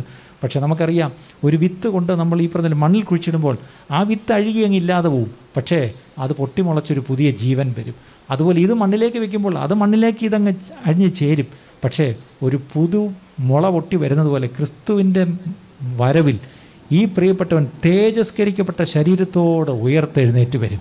അന്ന് ജീവനോടെ നമ്മളിരുന്നാൽ നാമും ചേർന്ന് ക്രിസ്തുവിനോടൊപ്പം ചേർന്ന് അവനോടൊപ്പം എന്നേക്കും ആയിരിക്കുമെന്ന് വിശുദ്ധ വേദപുസ്തകം വ്യക്തമായി പറയുന്നു. പ്രിയപ്പെട്ടവരെ, ഇതാണ് സുവിശേഷത്തിൻ്റെ സാരം. ഇന്ന് ഈ സന്ദർഭത്തിലും ഞങ്ങളെ കേൾക്കുന്ന പ്രിയപ്പെട്ടവരോട് ഞാൻ ഒരു കാര്യം പറയാം. അതായത്, ഞങ്ങളെല്ലാവരും ഒടുവിലായിട്ട് ചെന്ന് ഇദ്ദേഹത്തിനോട് യാത്ര പറയും. ഈ പെട്ടി അടയ്ക്കുന്നതിന് മുമ്പ് നമ്മളെല്ലാം ഒടുവിലായി പോയി കണ്ട് യാത്ര പറയും, അല്ലേ? ഞാനിന്ന് ഫേസ്ബുക്കിൽ ഒരു പോസ്റ്റ് ഇട്ടു, good night Joseph, good night. അതായത്, സഹോദര ജോസഫേ, ഗുഡ് നൈറ്റ്. നമ്മൾ രാത്രി ഗുഡ് നൈറ്റ് പറഞ്ഞ് ഉറങ്ങാൻ പോയാൽ അടുത്ത ദിവസം രാവിലെ വീണ്ടും എഴുന്നേറ്റ് ഒന്ന് ഗുഡ് മോർണിംഗ് പറയും. അതിൻ്റെ അർത്ഥം ഒരു ഗുഡ് നൈറ്റ് പറഞ്ഞാൽ എന്നേക്കുമായിട്ട് ഗുഡ് നൈറ്റ് പറയുകയല്ല, ഒരു രാത്രിക്ക് വേണ്ടി മാത്രം ഗുഡ് നൈറ്റ് പറയുകയാണ്. രാവിലെ ഒരു പ്രഭാതം ഉണ്ടെങ്കിൽ എഴുന്നേറ്റ് നമ്മൾ വീണ്ടും കണ്ട് ഗുഡ് മോർണിംഗ് പറയും. ഞങ്ങൾ ഇദ്ദേഹത്തോട് തൽക്കാലം ഒരു ഗുഡ് നൈറ്റ് മാത്രം പറഞ്ഞ് പിരിയാനാണ് ഞങ്ങൾക്കിഷ്ടം. കാര്യം, ഒരു പ്രഭാതം വരുന്നു, അന്ന് ഞങ്ങൾ വീണ്ടും ഇവനെ കാണും, അന്ന് ഞങ്ങൾ ഗുഡ് മോർണിംഗ് എന്ന് പറഞ്ഞ് ഞങ്ങൾ കണ്ട് സന്തോഷത്തോടെ കെട്ടിപ്പിടിക്കും. ഞാൻ ഇന്നലെ ചിന്തിച്ചു, ജോസഫിനെ ഇനി നമ്മൾ സ്വർഗത്തിൽ വെച്ച് കാണുമ്പോൾ അമ്മയോട് പറയാണ്, സഹോദരങ്ങളോട് പറയാണ്, അന്ന് ജോസഫിനെ ആരും ചെന്ന് കയ്യിൽ പിടിച്ച് സഹായിക്കണ്ട, ഒരു കൈ സഹായവും ജോസഫിന് വേണ്ട. ജോസഫിന് കാലിനകത്ത് സ്വാധീനക്കുറവില്ല.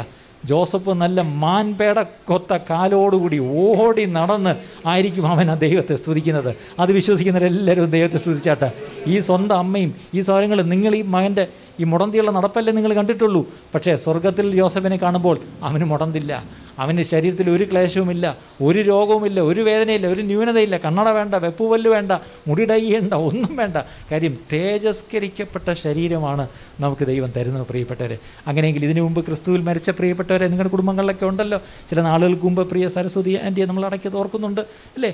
അവരെല്ലാം നമ്മൾ കാണാൻ പോകുന്നത് തേജസ്കരിക്കപ്പെട്ട ശരീരത്തോടുകൂടി അവരെ നമ്മൾ കാണാൻ പോകുന്നത്. അന്ന് ജീവനോടിരിക്കുന്ന നമ്മളും തേജസ്കരിക്കപ്പെട്ടാണ് കർത്താവിനോടൊപ്പം ചേരുന്നത്. അങ്ങനെയെങ്കിൽ ഞങ്ങൾ പറഞ്ഞല്ലോ, ഗുഡ് നൈറ്റ് എന്ന് പറയാൻ കാര്യം, ഞങ്ങൾ ഇനിയും കണ്ട് ഗുഡ് മോർണിംഗ് പറയും.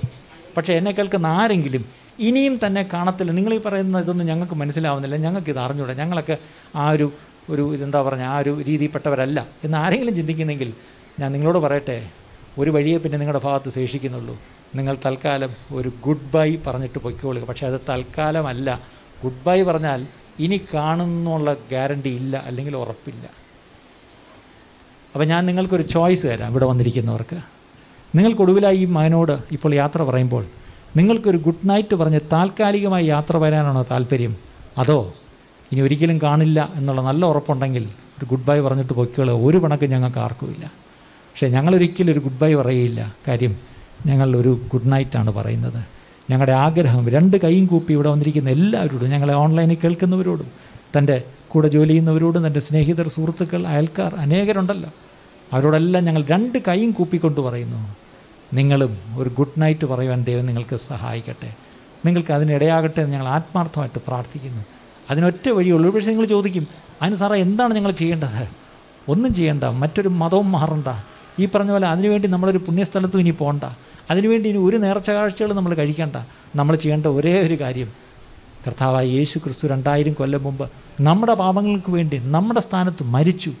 ആ കർത്താവായ യേശു ക്രിസ്തു ലോകരക്ഷകനാണെന്നുള്ളത് നാം വിശ്വസിക്കണം. യേശു ക്രിസ്തു ഈ ഭൂമിയിൽ വന്നത് മറ്റൊരു മതം സ്ഥാപിക്കാനല്ല, ക്രിസ്തീയ മതം സ്ഥാപിക്കുവാനല്ല യേശു വന്നത്. യേശു ഒരു മാർഗം, ജീവൻ്റെ മാർഗം കാട്ടിത്തരുവാനാണ് യേശു വന്നത്.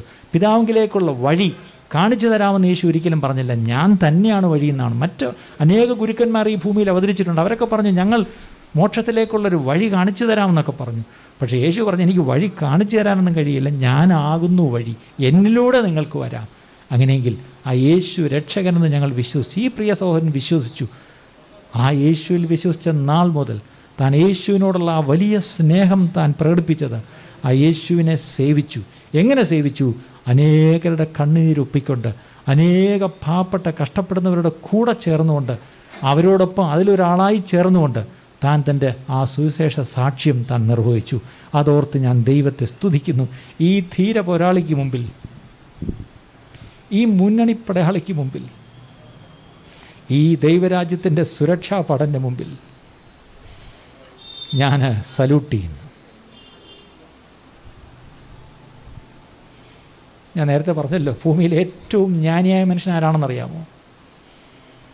താൻ ഈ ഭൂമിയിൽ ഒരു ദിവസം മരിക്കും.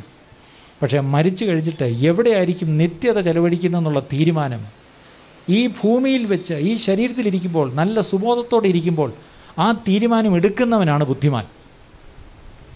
അങ്ങനെയാണെങ്കിൽ ഈ പെട്ടിയിൽ കിടക്കുന്ന ഈ മനുഷ്യൻ ബുദ്ധിമാനാണ്. താൻ ബുദ്ധിമാനായതുകൊണ്ട് തനിക്കൊരു സ്വന്തം വീട് പോലുമില്ല. തനിക്ക് പറഞ്ഞ പോലെ അറിയപ്പെട്ട ഒരു ബാലൻസും ബാങ്കിലില്ല. കഴിഞ്ഞ ആഴ്ച ആശുപത്രിയുടെ മുഴുവൻ ബില്ലും തന്നെ സ്നേഹിക്കുന്ന സൗകര്യങ്ങൾ ചേർന്നാണ് കൊടുത്തത്. തനിക്കൊരാവശ്യമുണ്ടെന്ന് ഒരു ഗ്രൂപ്പിലിട്ടപ്പം പറഞ്ഞു തീരുന്നതിന് മുമ്പ് അതിലും അധികം പൈസ വന്ന് ബില്ലടച്ചു. അങ്ങനെയാണ് പലപ്പോഴും തൻ്റെ കാര്യങ്ങളൊക്കെ നടന്നിട്ടുള്ളത്. അതിൻ്റെ അർത്ഥം തൻ്റെ ബുദ്ധി കൊണ്ട്, ലോകപ്രകാരം തനിക്കുള്ള ബുദ്ധി കൊണ്ട് ഒരിക്കലും താൻ ഒന്നും നേടിയില്ല. ഇതൊരു വാടക വീടാണ്. ഇനിയും കല്യാണം കഴിക്കാത്ത 2 സഹോദരിമാർ ഈ വീട്ടിലുണ്ട്. താനായിരുന്നു ഏക ഇവിടുത്തെ ഒരു ഉപജീവനം ഉണ്ടായിരുന്നത്. ഇവരൊക്കെ ഇപ്പോഴാണ് ഇപ്പത്തിൽ കയറി വന്നത്. പക്ഷേ അന്നും ഈ കുടുംബത്തെ പൊന്നുപോലെ നോക്കി. ഒരു സമയത്ത് താൻ വഴിവിട്ടു പോയെന്ന് നമ്മൾ ചിന്തിച്ചു. നഷ്ടപ്പെട്ടു എന്ന് തന്നെ ഏകദേശം പലരും തീർച്ചയാക്കി. പക്ഷേ ദൈവം വിശ്വസ്തൻ. ദൈവം ഒരുവനെ കണ്ടിട്ടുണ്ടെങ്കിൽ അത് എത്ര ദൂരെ പോയാലും ദൈവം സ്നേഹത്തോടെ തിരിച്ചു കൊണ്ടുവരിക തന്നെ ചെയ്യും. അങ്ങനെയെങ്കിൽ ഈ മകനെ, ഈ നഷ്ടപ്പെട്ടു പോയ മകനെ, ഈ പറഞ്ഞ പോലെ കാണാതെ പോയ ആടിനെ തിരഞ്ഞു പോയ ഇടയനെ പോലെ എൻ്റെ ദൈവം പോയി തേടി കണ്ടുപിടിച്ച് തിരികെ കൊണ്ടുവന്ന് തൻ്റെ രാജ്യത്തിൽ കൊണ്ട് നിർത്തി രാജ്യത്തിൻ്റെ വേല ചെയ്യുവാനായി, ഈ രാജ്യത്തിൻ്റെ സുവിശേഷം തൻ്റെ ഇടത്തോടെ വിളിച്ചു പറയുവാൻ, അത് വെറും വാക്കുകൾ കൊണ്ടല്ല, പ്രവൃത്തിയിലൂടെ, തൻ്റെ പ്രവൃത്തിയിലൂടെ യേശുവിനെ ഉയർത്തി കാണിച്ച ഈ മകൻ്റെ നല്ല സാക്ഷ്യത്തിനായിട്ടും അവനൊരു ബുദ്ധിമാനാണെന്നുള്ളത് ഞാൻ ഒന്നുകൂടെ പറയുകയാണ്. എന്താണ് അവനെ ബുദ്ധിമാനാക്കിയത്? അവൻ്റെ നിത്യത എവിടെ ചെലവഴിക്കണമെന്നുള്ള തീരുമാനം താൻ ഈ ഭൂമിയിലിരുന്നപ്പോൾ എടുത്തു. അത് വെന്റിലേറ്ററിൽ കിടന്നുകൊണ്ടല്ല എടുക്കേണ്ടത്, അത് ആശുപത്രി ICU കിടന്നുകൊണ്ടല്ല, അത് നല്ല സുബോധത്തോടെ നമുക്ക് ഈ ശരീരത്തിൽ ആയുസ്സിൽ ഈ ഭൂമിയിൽ ഇരിക്കുമ്പോൾ എടുക്കണം. ആ തീരുമാനമെടുത്ത ഞങ്ങളുടെ ഈ സഹോദരനോട് ഞങ്ങളെല്ലാവരും ഇന്നിപ്പം വിട പറയുകയാണ്. പക്ഷേ ഞങ്ങൾ വിട പറയുമ്പോൾ ഞങ്ങളുടെ ഹൃദയത്തിൽ ദുഃഖമുണ്ടെങ്കിലും അതിനപ്പുറമായൊരു വലിയ പ്രത്യാശ ഞങ്ങൾക്കുണ്ട്. എന്താണെന്നറിയാമോ? കർത്താവിൻ്റെ നാളിൽ, കർത്താവിൻ്റെ വരവെങ്കിൽ ഒരു ദിവസം കർത്താവിൻ്റെ മുമ്പിൽ പോയി നാം എല്ലാവരും നിൽക്കും. അവിടെ ഒരു വലിയ പുസ്തകമുണ്ട്. എന്താണെന്നറിയാമോ പുസ്തകം? ആ പുസ്തകം ജീവൻ്റെ പുസ്തകം എന്നാണ് പറയുന്നത്. അതിൽ ഈ മകൻ്റെ പേര് ഈ ഭൂമിയിൽ വെച്ച് തന്നെ അവിടെ എഴുതി കഴിഞ്ഞു. ആ പേര് ആ പുസ്തകത്തിൽ എഴുതി വെച്ചത് കാരണം അവന് ധൈര്യമായിട്ട് പോകാമായിരുന്നു. താൻ മരിക്കാൻ ഒട്ടും പേടിച്ചില്ല, ഒരു വെപ്രാളവും കാണിച്ചില്ലല്ലോ, അല്ലേ? ഒരു വെപ്രാളവും കാണിക്കാതെ അവൻ പോയി. അതിൻ്റെ അർത്ഥം അവന് ഒരു ഭയവും ഇല്ലാതെ പോയി. എൻ്റെ ചോദ്യം, അടുത്ത നിമിഷം നിങ്ങൾ മരിക്കുമെന്ന് ദൈവം പറഞ്ഞാൽ നിങ്ങളുടെ ആ ഒരു നിമിഷം പിന്നെ എങ്ങനെ ആയിരിക്കും? വെപ്രാളമായിരിക്കുമോ? നെഞ്ചത്തടിയും ഓട്ടവും ചാട്ടവും ആയിരിക്കുമോ? പേടിച്ചാകെ വിറച്ചാണോ ഇരിക്കുന്നത്? അതോ അടുത്ത നിമിഷം മരിക്കുമെന്ന് പറയുമ്പോഴേ നമ്മളങ്ങ് ബോധം കെട്ട് വീഴുമോ? എങ്ങനെയായിരിക്കും നമ്മൾ മരണത്തെ അഭിമുഖീകരിക്കുന്നത്? പ്രിയപ്പെട്ടവരെ, ഈ കോവിഡ് വന്ന 1000-ങ്ങൾ 10,000-ങ്ങൾ നമുക്ക് ചുറ്റും മരിച്ചു. ഒരു നല്ല അടക്കം പോലും കിട്ടാതെ എത്രയോ പേര് അവർ എന്നേക്കുമായിട്ട് അവർ അല്ലാത്തൊരു രീതിയിൽ സംസ്കരിക്കേണ്ട അവസ്ഥ വന്നു. പക്ഷേ നമ്മുടെ ഈ സഹോദരനെ വീട്ടിൽ കൊണ്ടുവച്ച്, വീട്ടുകാരുടെ മുന്നിൽ വെച്ച് ഒരു നല്ല യാത്രയപ്പ് കൊടുക്കുവാൻ നമ്മുടെ ദൈവം കരുണ ചെയ്തു. അത് ദൈവത്തിൻ്റെ വലിയ കരുണയും ദൈവത്തിൻ്റെ വലിയ വിശ്വസ്തതയുമാണ് പ്രിയപ്പെട്ടവരെ. അതിനെല്ലാവരും ഒന്ന് ദൈവത്തെ സ്തുതിച്ചാട്ട്. ഒരുപക്ഷേ ഓൺലൈനായിട്ട് കാണുന്നവർ, ഒരുപക്ഷെ നിങ്ങൾക്ക് വരാൻ കഴിഞ്ഞില്ലെങ്കിലും ഇങ്ങനൊരു ശുശ്രൂഷയിൽ നിങ്ങൾക്ക് എവിടെയെങ്കിലും ഇരുന്ന് അതിൽ പങ്കുകൊള്ളാൻ ദൈവം ഒരു അവസരം നിങ്ങൾക്ക് തന്നില്ലേ? അതിനായിട്ട് നിങ്ങൾ ഇരിക്കുന്നിടത്തൊന്നിരുന്ന് ദൈവത്തെ ഒന്ന് സ്തുതിച്ചാട്ട്. എല്ലാവരും ചേർന്ന് ഈ പ്രിയ മകൻ്റെ ജീവിതത്തിനായിട്ടൊന്ന് സ്തോത്രം ചെയ്താട്ട്. ദൈവമക്കൾ കേൾക്കുന്നവരെല്ലാവരും ദൈവത്തിനൊന്ന് സ്തോത്രം ചെയ്താട്ട്. പുറത്തിരിക്കുന്നവർ, ഈ നിങ്ങളുടെ ഏത് ശബ്ദപരിധിക്കുള്ളിൽ ഇരുന്ന് കേൾക്കുന്ന സകലരും, നിങ്ങൾ എവിടെ ഇരുന്നാലും ഒരു നിമിഷം ജോസഫ് ബ്രദറിൻ്റെ ജീവിതത്തിനായിട്ട് സ്തോത്രം ചെയ്താട്ട്. ഇരിക്കുന്നിടത്തിരുന്ന് സ്തോത്രം എന്നൊന്ന് പറഞ്ഞാട്ട്. യേശുവേ സ്തോത്രം, ജോസഫിനായി സ്തോത്രം, ഞങ്ങളുടെ പ്രിയ സഹോദരനായിട്ട് സ്തോത്രം, ഞങ്ങളുടെ പ്രിയ സ്നേഹിതനായിട്ട് സ്തോത്രം, സ്തോത്രം, സ്തോത്രം, സ്തോത്രം, സ്തോത്രം. എല്ലാവരും സ്തോത്രം ചെയ്താട്ട്, സ്തോത്രം ചെയ്താട്ട്. അവൻ്റെ നല്ല ജീവിത മാതൃകയെ ഓർത്ത് സ്തോത്രം ചെയ്താട്ട്. ഹല്ലേലൂയ. അതുമാത്രമല്ല, അവൻ്റെ ദൈവം ഇന്നലെ കൊടുത്ത നല്ല ജീവാന്ത്യത്തിന് വേണ്ടിയും സ്തോത്രം ചെയ്താട്ട്. അവൻ്റെ ജീവിതം എന്ത് നന്നായി അവസാനിച്ചു അതോർത്ത് എല്ലാവരും ഒന്ന് സ്തോത്രം ചെയ്താട്ട്. മൂന്നാമതായിട്ട്, നമ്മുടെ പ്രിയ സഹോദരൻ ഇപ്പോഴെവിടെ ആയിരിക്കുന്നു എന്നുള്ളത് ഓർത്ത് എല്ലാവരും ഒന്ന് സ്തോത്രം ചെയ്താട്ട്. അവനിപ്പോഴെവിടെ ആയിരിക്കുന്നു എന്നുള്ളത് ഓർത്ത് എല്ലാവരും ഒന്ന് സ്തോത്രം ചെയ്താട്ട്. അവൻ എവിടെയെങ്കിലും പോയി ഭയപ്പെട്ടിരിക്കുകയല്ല, എവിടെയെങ്കിലും പോയി പറഞ്ഞ് വീണ് കിടക്കുകയല്ല. അവൻ സന്തോഷത്തോടെ ദൈവസന്നിധിയിലായിരിക്കുന്നു, അവൻ വിശ്രമിക്കുന്നു. അതോർത്ത് എല്ലാവരും ഒന്ന് സ്തോത്രം ചെയ്താട്ട്. നാലാമത്, നമ്മുടെ പ്രിയ സഹോദരനെ നമുക്ക് ഇനിയും കർത്താവിൻ്റെ വരവിൽ കാണാമെന്നുള്ള ബോധ്യമുള്ളവരെല്ലാം സ്തോത്രം ചെയ്താട്ട്. സ്തോത്രം ചെയ്താട്ടെ, സ്തോത്രം ചെയ്താട്ടെ, സ്തോത്രം ചെയ്താട്ടെ, സ്തോത്രം ചെയ്താട്ടെ, സ്തോത്രം ചെയ്താട്ടെ. ഹല്ലേലൂയ. അന്ന് ജീവപുസ്തകം തുറന്ന് പേര് വിളിക്കുമ്പോൾ ഈ പ്രിയമകൻ്റെ പേരന്ന് വിളിക്കും. അങ്ങനെയെങ്കിൽ ഒരു ചോദ്യം, ഇവിടെ ഇരിക്കുന്ന എത്ര പേരുടെ പേര് ആ ജീവപുസ്തകത്തിലുണ്ട്? അന്ന് ആ പേര് വിളിക്കുമ്പോൾ നമ്മുടെ പേരുണ്ടാവുമോ, എൻ്റെ പേരുണ്ടാവുമോ? ആ ബോധ്യമുള്ളവരെല്ലാം ചേർന്ന്, ആ ബോധ്യമുള്ളവരെല്ലാവരും ചേർന്ന് ഹല്ലേലൂയ, ഹല്ലേലൂയ, ഹല്ലേലൂയ. പേർ വിളിക്കും നേരം കാണും, പേർ വിളിക്കും നേരം കാണും, പേർ വിളിക്കും നേരം കാണും, പേർ വിളിക്കും നേരം കാണുമെൻ പേരും. എല്ലാവരും ചേർന്നൊന്നുകൂടെ പാടിക്കാട്ടെ. പേർ വിളിക്കും നേരം കാണും, പേർ വിളിക്കും നേരം കാണും, പേർ വിളിക്കും നേരം കാണും, പേർ വിളിക്കും നേരം കാണുമെൻ പേരും. Hallelujah, hallelujah. ഈ മകൻ ഒരുപക്ഷേ ഇന്നിവിടെ ജീവനോടെ ഇരുന്നിരുന്നെങ്കിൽ നിങ്ങളെല്ലാവരും ഇന്ന് ഈ വീട്ടിലേക്ക് വരുമ്പോൾ അവൻ എത്ര ആവേശത്തോടുകൂടി ഓടി നടന്നൊരു പക്ഷേ നിങ്ങളെ സ്വീകരിക്കില്ല. ഒരു കസേരയിട്ട് ഒരിടത്ത് ഇരുന്നുകൊണ്ട് നിങ്ങളുടെ എല്ലാം സൗകര്യങ്ങൾ അന്വേഷിക്കും. നിങ്ങൾക്കെല്ലാം ഇരിപ്പിടം കിട്ടിയോന്ന് അന്വേഷിക്കും. നിങ്ങൾക്കെല്ലാവർക്കും ഈ പറഞ്ഞ പോലെ ഭക്ഷണം കിട്ടിയോന്ന് അന്വേഷിക്കും. നിങ്ങളെ നന്നായി എല്ലാവർക്കും കൈതന്ന് യാത്ര അയക്കും. ഇന്ന് പക്ഷേ നമ്മളെ സ്വീകരിക്കാനോ നമ്മളെ യാത്ര അയക്കാനോ പ്രിയ ജോസഫോട് ജീവനോടെ ഇല്ല. പക്ഷേ തനിക്ക് ഇവിടെ നിന്ന് വന്ന ആർക്കും ഒരു കുറവും ഉണ്ടാവരുത് താൻ ആഗ്രഹിക്കും. അതിലുപരി ഇവിടെ വന്നവരുടെ എല്ലാം നന്മ താൻ ആഗ്രഹിക്കും. ആ മകന് ഒരേ ഒരു ആഗ്രഹമേ എല്ലാവരെയും കുറിച്ചുണ്ടായിരുന്നുള്ളൂ. എല്ലാവർക്കും ഭക്ഷണം ഉണ്ടാവണമെന്നും എല്ലാവർക്കും പണം ഉണ്ടാവണമെന്നോ എല്ലാവർക്കും ആരോഗ്യം ഉണ്ടാവണമെന്നോ സുഖം ഉണ്ടാവണമെന്നോ മാത്രമല്ല, തനിക്ക് ഒരേ ഒരു ആഗ്രഹമേ ഉണ്ടായിരുന്നുള്ളൂ. എല്ലാവരും, ഞാനുമായി ബന്ധപ്പെട്ട് വരുന്ന എല്ലാവരും, എൻ്റെ വീട്ടിലേക്ക് വരുന്ന എല്ലാവരും, അവർക്ക് നിത്യത അവർ ഉറപ്പാക്കണം. അവർ യേശുവിൻ്റെ സ്നേഹമൊന്ന് അറിയണം, അവർ യേശുവിനെ ഒന്ന് അറിയണം. അതായിരുന്നു തൻ്റെ ഹൃദയത്തിലെ ഒരു വലിയ വാഞ്ച. ആ വാഞ്ചയാണ് തന്നെ കൊണ്ട് ഇതെല്ലാം ചെയ്യിപ്പിച്ചുകൊണ്ടിരുന്നത്. അങ്ങനെയെങ്കിൽ ഇന്ന് ഈ മകൻ്റെ ഈ ഒടുവിലത്തെ ശുശ്രൂഷ ഇവിടെ നടക്കുമ്പോൾ ഞാൻ നിങ്ങളോടൊരു വാക്ക് ചോദിക്കട്ടെ. ആ മകനൊന്നൊരു പക്ഷേ ജീവനോടുണ്ടായിരുന്നെങ്കിൽ ഒറ്റൊരാഗ്രഹം, നിങ്ങൾ യേശുവിൻ്റെ സ്നേഹം അറിയണം. അങ്ങനെയെങ്കിൽ ആ യേശുവിൻ്റെ സ്നേഹം അറിയാതെ നിങ്ങൾ ഇവിടം വിട്ട് പോകരുതേ. ഞങ്ങളെ കേൾക്കുന്ന ആരെങ്കിലും ആ യേശുവിൻ്റെ സ്നേഹം അറിയാതിരിക്കുന്നുവെങ്കിൽ, ജോസഫ് ഒരു പക്ഷേ നിങ്ങളോടിപ്പം സംസാരിക്കുന്നില്ല, പക്ഷേ വാക്കും ഭാഷണവും കൂടാതെ അവൻ ആഗ്രഹിച്ച ഒറ്റ കാര്യം യേശുവിൻ്റെ സ്നേഹം അറിയണം. ആ സ്നേഹം അറിയുവാൻ ഒറ്റ കാര്യം ചെയ്താൽ മതി. നിങ്ങളിരിക്കുന്ന ഇരിപ്പിലിരുന്നു കൊണ്ട് ഒരു പ്രാർത്ഥന ഒന്ന് ഏറ്റു പറയണം. ആ പ്രാർത്ഥന വേണമെങ്കിൽ പ്രാർത്ഥിക്കുവാൻ ഞാൻ നിങ്ങളെ ഒന്ന് സഹായിക്കാം. ഇത്രയാണ് പ്രാർത്ഥിക്കേണ്ടത്. കർത്താവായ യേശുവേ, ഞാനൊരു പാപിയാണെന്ന് സമ്മതിക്കുന്നു. എൻ്റെ പാപങ്ങൾക്ക് വേണ്ടിയാണ്, എൻ്റെ പാപ പരിഹാരത്തിനായിട്ടാണ്, അല്ലെങ്കിൽ എൻ്റെ പാപത്തിന് പിതാവായ ദൈവം വിധിച്ചിരുന്ന മരണശിക്ഷ 2000 കൊല്ലം മുമ്പ് മനുഷ്യപുത്രനായി ഈ ഭൂമിയിൽ കടന്നു വന്ന യേശു ക്രിസ്തു എൻ്റെ സ്ഥാനത്ത് എനിക്ക് പകരമായി കാൽവറി ക്രൂശിൽ മരിച്ചു. ഒടുവിലെ യാത്രയ്ക്കായിന്ന് പ്രിയജനമേ ഞാൻ പോകുന്നു. മെഴുതിരിയേന്തും മാലാഖ മരണരഥത്തിൽ വന്നെത്തി. ഒടുവിലെ യാത്രയ്ക്കായിന്ന് പ്രിയജനമേ ഞാൻ പോകുന്നു. മെഴുതിരിയേന്തും മാലാഖ മരണരഥത്തിൽ വന്നെത്തി. പരിമിതമാമീ ലോകത്തിൽ കടമകളെല്ലാം തീരുന്നേ. പരമപിതാവിൻ ചാരത്ത് പുതിയൊരിടം ഞാൻ തേടുന്നേ.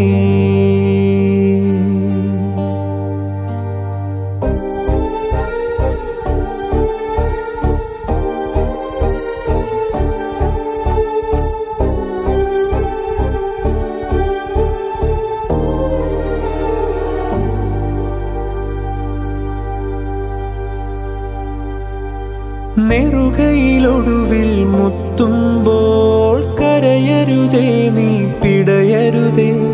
മൃതിതൻ പടികൾ കയറുമ്പോൾ തുണ തരണേ നിൻ പ്രാർത്ഥനയാ.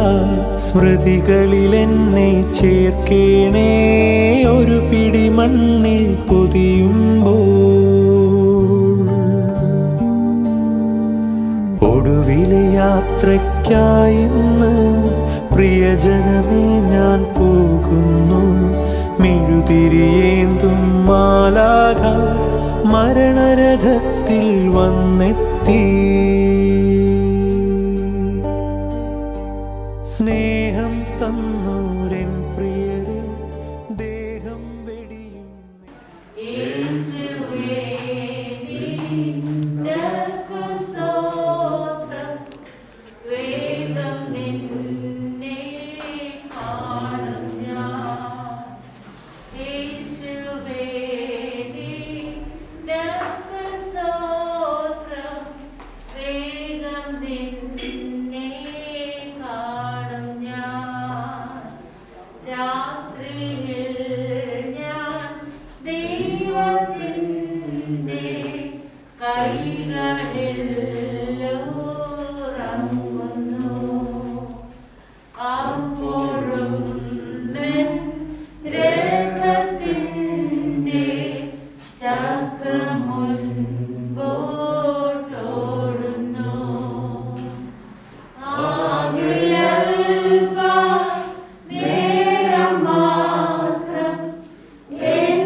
സംഗീതപിതാവേ, ഞങ്ങൾക്ക് ഇവിടെ ഈ ഒരു ശുശ്രൂഷയിൽ പങ്കെടുക്കുവാനുള്ള കൃപ നൽകി. കർത്താവേ, ബ്രദർ ജോസഫിന്റെ ജീവിതത്തിനായിട്ട് ഞങ്ങൾ സ്തുതിക്കുന്നു. കർത്താവേ, 51 വയസ്സ് വരെ ഈ ലോകത്തിൽ ജീവിച്ച് അങ്ങ് വിളിച്ച വേല പൂർത്തിയാക്കി അവിടുത്തെ സ്ഥിതിയിൽ വന്നു എന്ന് ഞങ്ങൾ വിശ്വസിക്കുന്നു. ഞങ്ങളെ യേശുക്രിസ്തു മൂലം അവിടുത്തെ സ്നേഹിച്ചു, അവിടുത്തെ രക്തം മൂലം വീണ്ടെടുത്തു. കർത്താവ് ഞങ്ങളെ പരിശുദ്ധാത്മാവിന്റെ കൃപയിൽ വഴി നടത്തുന്നതാണ് സ്തോത്രം ചെയ്യുന്നത്. കർത്താവെ, ഞങ്ങളോട് കരുണ ചെയ്യണം. കർത്താവെ, ഇങ്ങനെയുള്ള പല സാഹചര്യങ്ങളും കർത്താവെ ഞങ്ങളുടെ ഉള്ളിൽ തന്നെ ഞങ്ങൾ നോക്കുമ്പോൾ ഞങ്ങളെക്കുറിച്ചുള്ള വിളിയും തെരഞ്ഞെടുപ്പും ഒരു പ്രാവശ്യം കൂടെ ഉറപ്പിക്കാൻ സ്വർഗത ദൈവത്തെ അവിടുന്ന് സഹായിക്കണമെന്ന് അപേക്ഷിക്കുന്നു. പറയുന്ന ഒരു വാക്യം മാത്രം വായിച്ചാൽ നിർത്തട്ടെ. 15-ാം അധ്യായത്തിൻ്റെ അവിടെ ഒരു ചോദ്യമുണ്ട്. മരിച്ചവർ എങ്ങനെ ഉയർക്കുന്നു, ഏതുവിധം ശരീരത്തോടെ വരുന്നുവെന്ന് ചോദിക്കും എന്നൊരു ചോദ്യം. ഇപ്പം നമ്മളിങ്ങനെ ഉണ്ടെന്ന് വെച്ചാൽ അങ്ങ് അഴിയങ്ങ് പോകും. പക്ഷെ നാളെ എങ്ങനെ തിരിച്ചു വരുന്നു? അതൊക്കെ പറഞ്ഞത് തിരിച്ചു ഉയർക്കും. എങ്ങനെ ഉയർക്കും? ഇങ്ങനെയാണോ ഉയർക്കുന്നത്? അന്ന് തനിക്ക് ഈ ബലഹീനത വൈകല്യം ഉണ്ടോ ശരീരത്തിന്? അന്ന് താൻ മണന്തയാണോ വരുന്നത്? അല്ല, അല്ല. അവൻ നല്ല തൊഴുത്തുകളിൽ നിന്ന് കാളക്കുട്ടികൾ വരുന്നവർ, പശുക്കുട്ടികൾ വരുന്നവർ തുള്ളിക്കളിച്ചുകൊണ്ട്, അല്ലെങ്കിൽ ബൈബിൾ ഭാഷയിൽ പറഞ്ഞാൽ മാൻപേടക്കാൽ നൊത്ത കാലോടുകൂടി അവൻ കുതിച്ച് ചാടി നൃത്തം ചെയ്തുകൊണ്ട് അവൻ എഴുന്നേറ്റ് വരുന്ന നാളുണ്ട്. അത് വിശ്വസിക്കുന്നതെല്ലാം ദൈവത്തെ. ഇന്ന് അവന് വൈകല്യമുണ്ട്, നടക്കാൻ വലിയ പ്രയാസമായിരുന്നു. ആരെങ്കിലും ഒരു കൈ പിടിച്ചാലേ അവൻ നടക്കാൻ പറ്റുന്ന അത്രയ്ക്ക് ക്ഷീണമായ അവസാനം. പലപ്പോഴും വീണിട്ടുണ്ട്. എത്ര പ്രാവശ്യം താമരശ്ശേരിയിലേക്കും ചറവറ മറിഞ്ഞ് വീഴുക. എത്ര പ്രാവശ്യം നമ്മളൊക്കെ താമരശ്ശേരിനെ തിരിച്ചു കൊണ്ടുവരുമ്പോൾ ചായ കുടിക്കണം. ഓരോ മണിക്കൂറും നിർത്തി ചായ കുടിക്കും. പിന്നെ രണ്ടാമത്തെ പ്രശ്നം, പുള്ളിക്ക് ഒന്നിനും പോകണം. വണ്ടി നിർത്തി പുള്ളി വണ്ടിയുടെ സൈഡിലോട്ട് ഇങ്ങനെ ബാക്കിലോട്ട് ഇരുട്ടത്തോട്ട് പോകും. ഞങ്ങൾ വണ്ടിയിൽ തന്നെ ഇരിക്കും. ചെറിയ വണ്ടി മുട്ടോന്നൊരു സൗണ്ട് വരും. മുത്തോളിക്കാൻ കണ്ടിട്ട് വെളിയിലോട്ട് പിന്നെ അവിടെ നിന്ന് പൊക്കിയെടുത്ത് കൊണ്ടുപോകും. ഇങ്ങനെ എൻ്റെ അറിവിൽ ഇത് എത്ര പ്രാവശ്യം വീണാണ്, പിച്ചു വരെ എത്ര പ്രാവശ്യം വീണാണെന്ന് കണ്ടത് എണ്ണ ഇല്ല, അത്രയ്ക്ക് വീഴും. പക്ഷെ അവിടെ എല്ലാം ദൈവം ആഗ്രഹിച്ചു. അപ്പം നമ്മളീ കൊണ്ട് അടക്കുന്ന മനുഷ്യനെ എങ്ങനെ ഉയർത്തു വരുമെന്ന് ചോദിച്ചാൽ ബൈബിൾ വ്യക്തമായി പറയുന്നു. ഇന്ന് നമ്മൾ മരിച്ചവരുടെ പുനരുത്ഥാനം അങ്ങനെ തന്നെ. എങ്ങനെ? ദ്രവത്വത്തിൽ വിതയ്ക്കുന്നു, അദ്രവത്വത്തിൽ ഉയർത്തുന്നു.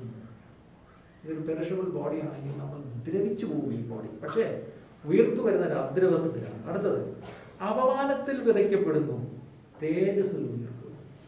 അപമാനത്തിലാണ്. ശരിക്കും പറഞ്ഞാൽ അപമാനത്തിലൊന്നും അല്ലാതെ ഡീസൻസി ഒന്നുമല്ല. ഇന്ന് ഞാനൊരു സങ്കടം പറയുന്നത് ശരിയല്ല. മോർച്ചറിയിൽ രണ്ടുപേരും ആരെ ഡ്രസ്സ് ചെയ്ത് ഒരുക്കി ഇവിടെ കൊണ്ടുവന്നു.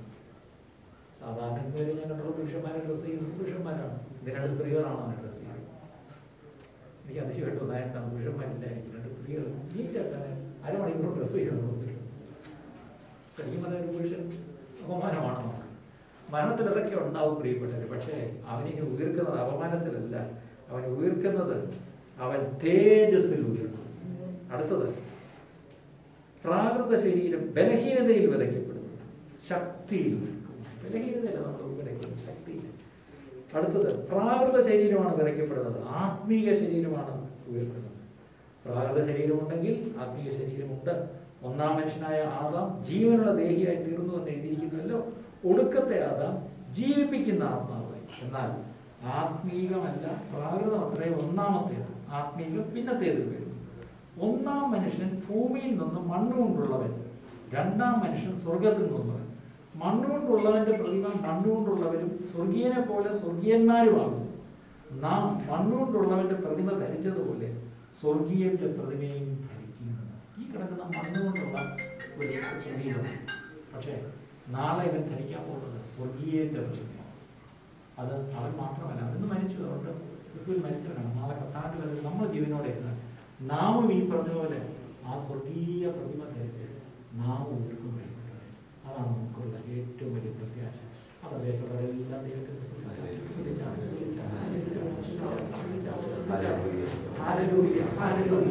അതൊന്നും നേടിയില്ല, അവനൊരു വീട് നേടിയില്ല, അവൻ ഈ പറഞ്ഞാൽ ഒന്നും നേടിയില്ല. ഒത്തിരി കാര്യങ്ങൾ ബാക്കി വെച്ചാൽ കടന്നു പോയിരിക്കുന്നു. പക്ഷെ ദൈവം വിശ്വസിച്ചു. 51 വയസ്സിൽ മോനെ മതി, നീ ഇത്ര അധ്വാനിച്ച മതി കൊണ്ട് നീ വന്ന് റെസ്റ്റ് ചെയ്യും. ഇതുകൊണ്ട് കർത്താവ് അവനെങ്കിൽ വിശ്രാമത്തിലേക്ക് വിളിക്കാൻ ദൈവത്തിന് കാരണം തോന്നി. നമ്മളൊക്കെ ഇന്നും കിടന്ന് അധ്വാനിക്കുന്നു. പക്ഷേ നമ്മളെ ഒരു ആയുസ് മുഴുവൻ അധ്വാനിക്കുന്നതിനെക്കാട്ടിലും അവന് ചെറിയ ആയുസ് കൊണ്ട് അവൻ അധ്വാനിച്ച് നേടി. അതുകൊണ്ട് വേദോസ്തത്തിൽ പറയുന്നു, ജീവവൃക്ഷം അവന് പ്രതിഫലം, ആത്മാക്കളെ നേടുന്നവൻ ഹീസ് വൈസ് എന്ന്. ഹി വാസ് എ വൈസ് മാൻ. അതുകൊണ്ട് ദൈവം അവനെ അനുഗ്രഹിക്കട്ടെ. ഹല്ലേലൂയ. നമുക്ക് എല്ലാവർക്കും നമ്മുടെ പ്രത്യാശത്തിലുള്ള ആ ഭാഗം കൂടെ ഞാൻ വായിക്കുന്നു. തെസ്സലോനിക്കർക്ക് 1-ാം ലേഖനം 4-ാം അധ്യായത്തിൻ്റെ 13 മുതലുള്ള വാക്യങ്ങളാണ്. സഹോദരന്മാരെ, നിങ്ങൾ പ്രത്യാശയില്ലാത്ത മറ്റുള്ളവരെ പോലെ ദുഃഖിക്കാതിരിക്കേണ്ടതിന് നിദ്ര കൂടുന്നതിനെ കുറിച്ച് അറിവില്ലാതിരിക്കരുതെന്ന് ഞങ്ങൾ ആഗ്രഹിക്കുന്നു. യേശു മരിക്കുകയും ജീവിച്ചെഴുന്നേൽക്കുകയും ചെയ്തു എന്ന് നാം വിശ്വസിക്കുന്നുവെങ്കിൽ അങ്ങനെ തന്നെ ദൈവം നിദ്ര കൊണ്ടവരെയും യേശു മുഖാന്തരം അവനോടുകൂടെ വരുത്തും. കർത്താവിൻ്റെ പ്രത്യക്ഷത വരെ ജീവനോടെ ശേഷിക്കുന്നവരായ നാം നിദ്ര കൊണ്ടവർക്ക് മുൻപാകുകയില്ല എന്ന് ഞങ്ങൾ കർത്താവിൻ്റെ വചനത്താൽ നിങ്ങളോട് പറയുന്നു. കർത്താവ് താൻ ഗംഭീരനാഥത്തോടും പ്രധാന ദൂതന്റെ ശബ്ദത്തോടും ദൈവത്തിന്റെ കാഹളത്തോടും കൂടെ സ്വർഗത്തിൽ നിന്ന് ഇറങ്ങി വരികയും ക്രിസ്തുവിൽ മരിച്ചവർ മുമ്പ് യുഗത്തിൽ നിൽക്കുകയും ചെയ്യും. പിന്നെ ജീവനോട് ശേഷിക്കുന്ന നാം അവരോട് ഒരുമിച്ച് ആകാശത്തിൽ കർത്താവിനെ എതിരേൽപ്പാൻ മേഘങ്ങളിൽ എടുക്കപ്പെടും. ഇങ്ങനെ നാം എപ്പോഴും കർത്താവിനോട് കൂടെയിരിക്കും. ഈ വചനങ്ങളെ കൊണ്ട് അന്യോന്യം ആശ്വസിപ്പിച്ചു കൊള്ളുകയും കർത്താവിൻ്റെ വരവിൽ പ്രിയ സഹോദരനെ നമുക്ക് വീണ്ടും കാണാം എന്നുള്ള ഉത്തമ പ്രത്യാശയോടുകൂടെ എല്ലാവരും ദൈവത്തെ സ്തുതിച്ചാട്ടെ. എല്ലാവരും ദൈവത്തെ സ്തുതിച്ചാട്ടെ.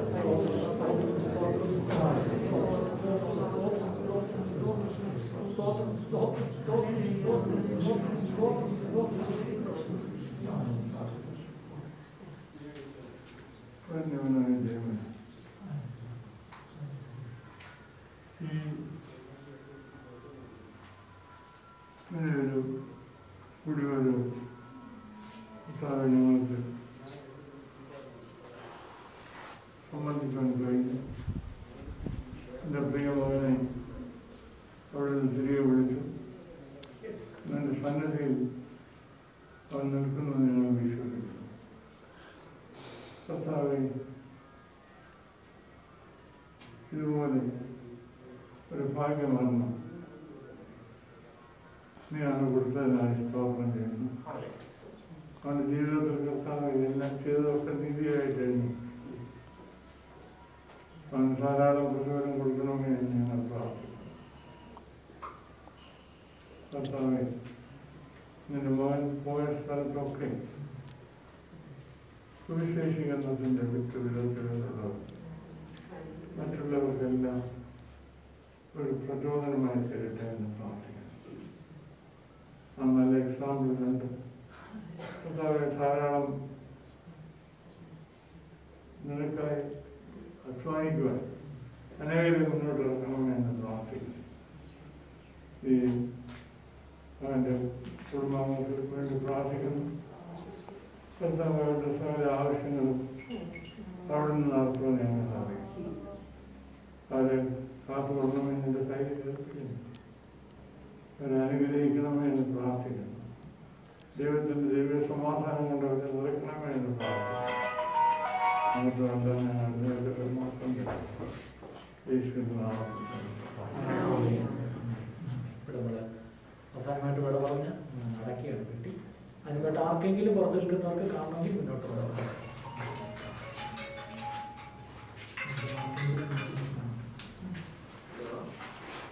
അത് കഴിഞ്ഞാൽ ആർക്കെങ്കിലും കാണാനുണ്ടെങ്കിൽ ഓക്കെ. ഈ കുടുംബത്തിൻ്റെ ഹൃദയമായിട്ട് തിരിച്ചു മുന്നോട്ട് പോകും.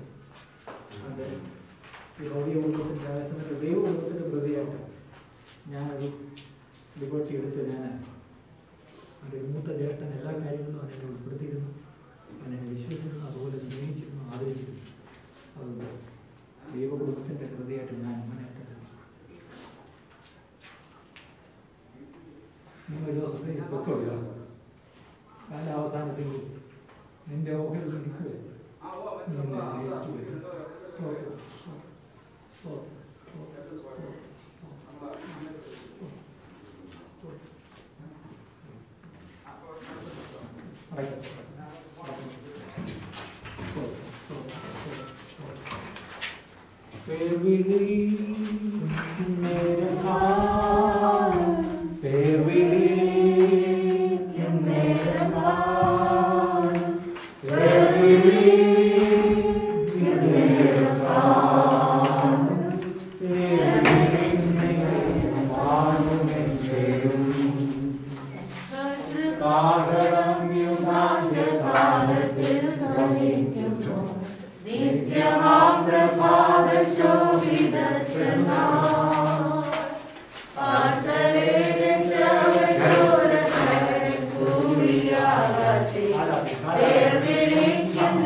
ആരും സ്ലാബിൽ ചവിട്ടരുത്. സ്ലാബിൽ ചവിട്ടരുത്.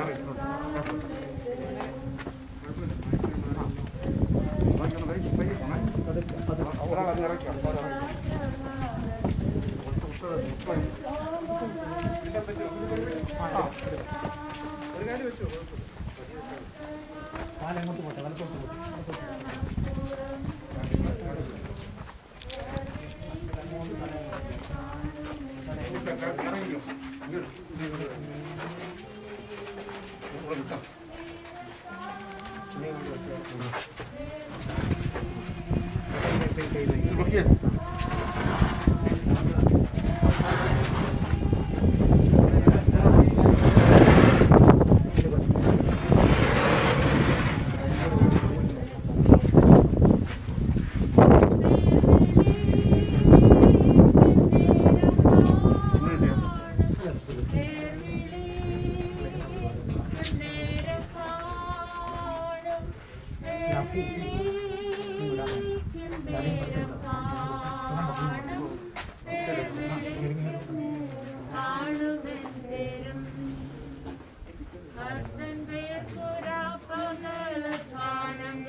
ദൈവത്തിന് സ്തോത്രം ചെയ്യാം. എല്ലാവരും ചേർന്ന് നമുക്ക് ദൈവത്തിന് സ്തോത്രം ചെയ്യാം.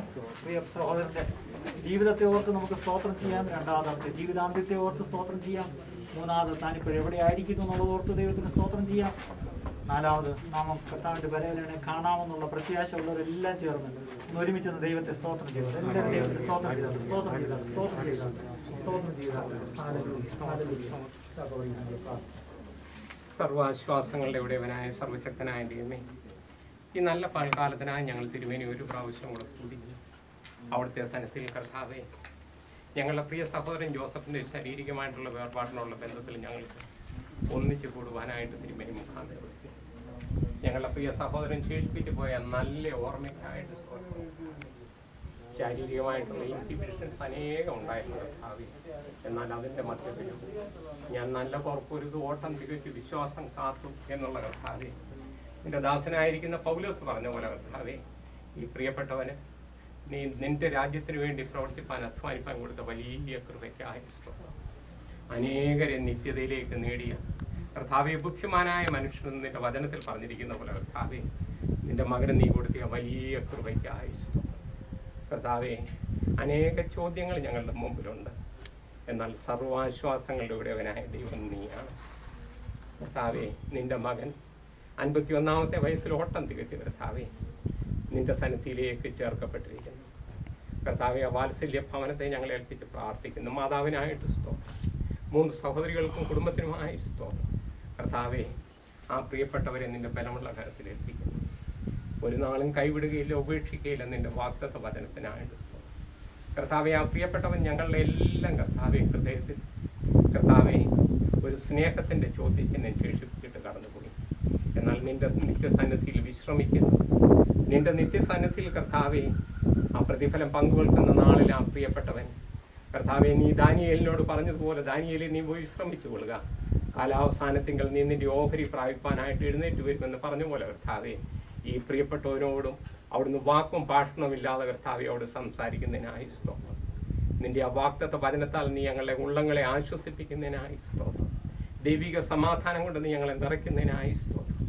ഈ ശുശ്രൂഷയെ തിരുമേനി കർത്താവെ, ഇന്ന് കാലത്തെ ആരംഭിച്ചത് മുതൽ ഇതുവരെയും അവിടുത്തെ സാന്നിധ്യത്തിൻ്റെ മറവിലിരുന്ന് എല്ലാം ഭംഗിയായി നടത്താൻ തിരുമേനി മുഖാന്തരം ഒരുക്കിയതിനായി സ്തോത്രം. കാലാവസ്ഥയെ അനുകൂലമാക്കി തന്നു കർത്താവെ. ശുശ്രൂഷയെ നയിപ്പാനും ശുശ്രൂഷിപ്പാനും നിന്റെ മകനെ നീ ബലപ്പെടുത്തി അധികാരപ്പെടുത്തുകയും ചെയ്തു. പ്രിയപ്പെട്ടവരൊക്കെയും കർത്താവെ ദുഃഖമാർന്ന ഹൃദയത്തോടെയാണെങ്കിലും പങ്കെടുത്തു കർത്താവെ. പ്രിയപ്പെട്ടവന് കർത്താവെ നിന്റെ വാഗ്ദത്ത തുറമുഖത്തേക്ക് യാത്ര ചെയ്യപ്പാനായിട്ട് കടന്നു വരുവാനും ഈ ശുശ്രൂഷയിലെല്ലാം പങ്കെടുപ്പാനും സഹായിച്ചതിനായി സ്തോത്രം. അവിടുത്തെ ബലമുള്ള കരത്തിൽ ഞങ്ങളെയും ഞങ്ങൾക്കുള്ളതിനെയും സമർപ്പിക്കുന്നു കർത്താവെ. അവിടുന്ന് ഞങ്ങൾക്ക് നൽകി തന്നിരിക്കുന്ന ഭാഗ്യകരമായ പ്രത്യാശയ്ക്കായി സ്തോത്രം. കർത്താവായ യേശു ക്രിസ്തുവിലൂടെ അവിടെ ഞങ്ങൾക്ക് നൽകി തന്നിരിക്കുന്ന ആ വാഗ്ദത്ത പ്രത്യാശ, ഞാൻ തന്നെ പുനരുത്ഥാനവും ജീവനുമാകുന്നു, എന്നിൽ വിശ്വസിക്കുന്നവൻ മരിച്ചാലും ജീവിക്കും. കർത്താവെ, വചനത്തിനായി ഞങ്ങൾ സ്തോത്രം ചെയ്യുന്നു. ആ വചനത്തെ ഞങ്ങൾ മുറുകെ പിടിക്കുന്നു.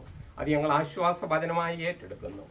എല്ലാം മഹത്വം അവിടുത്തേക്ക് യേശു ക്രിസ്തു മുഖാന്തരം പ്രാർത്ഥന കേൾക്കണമേ സ്വർഗീയ പരമാവധി.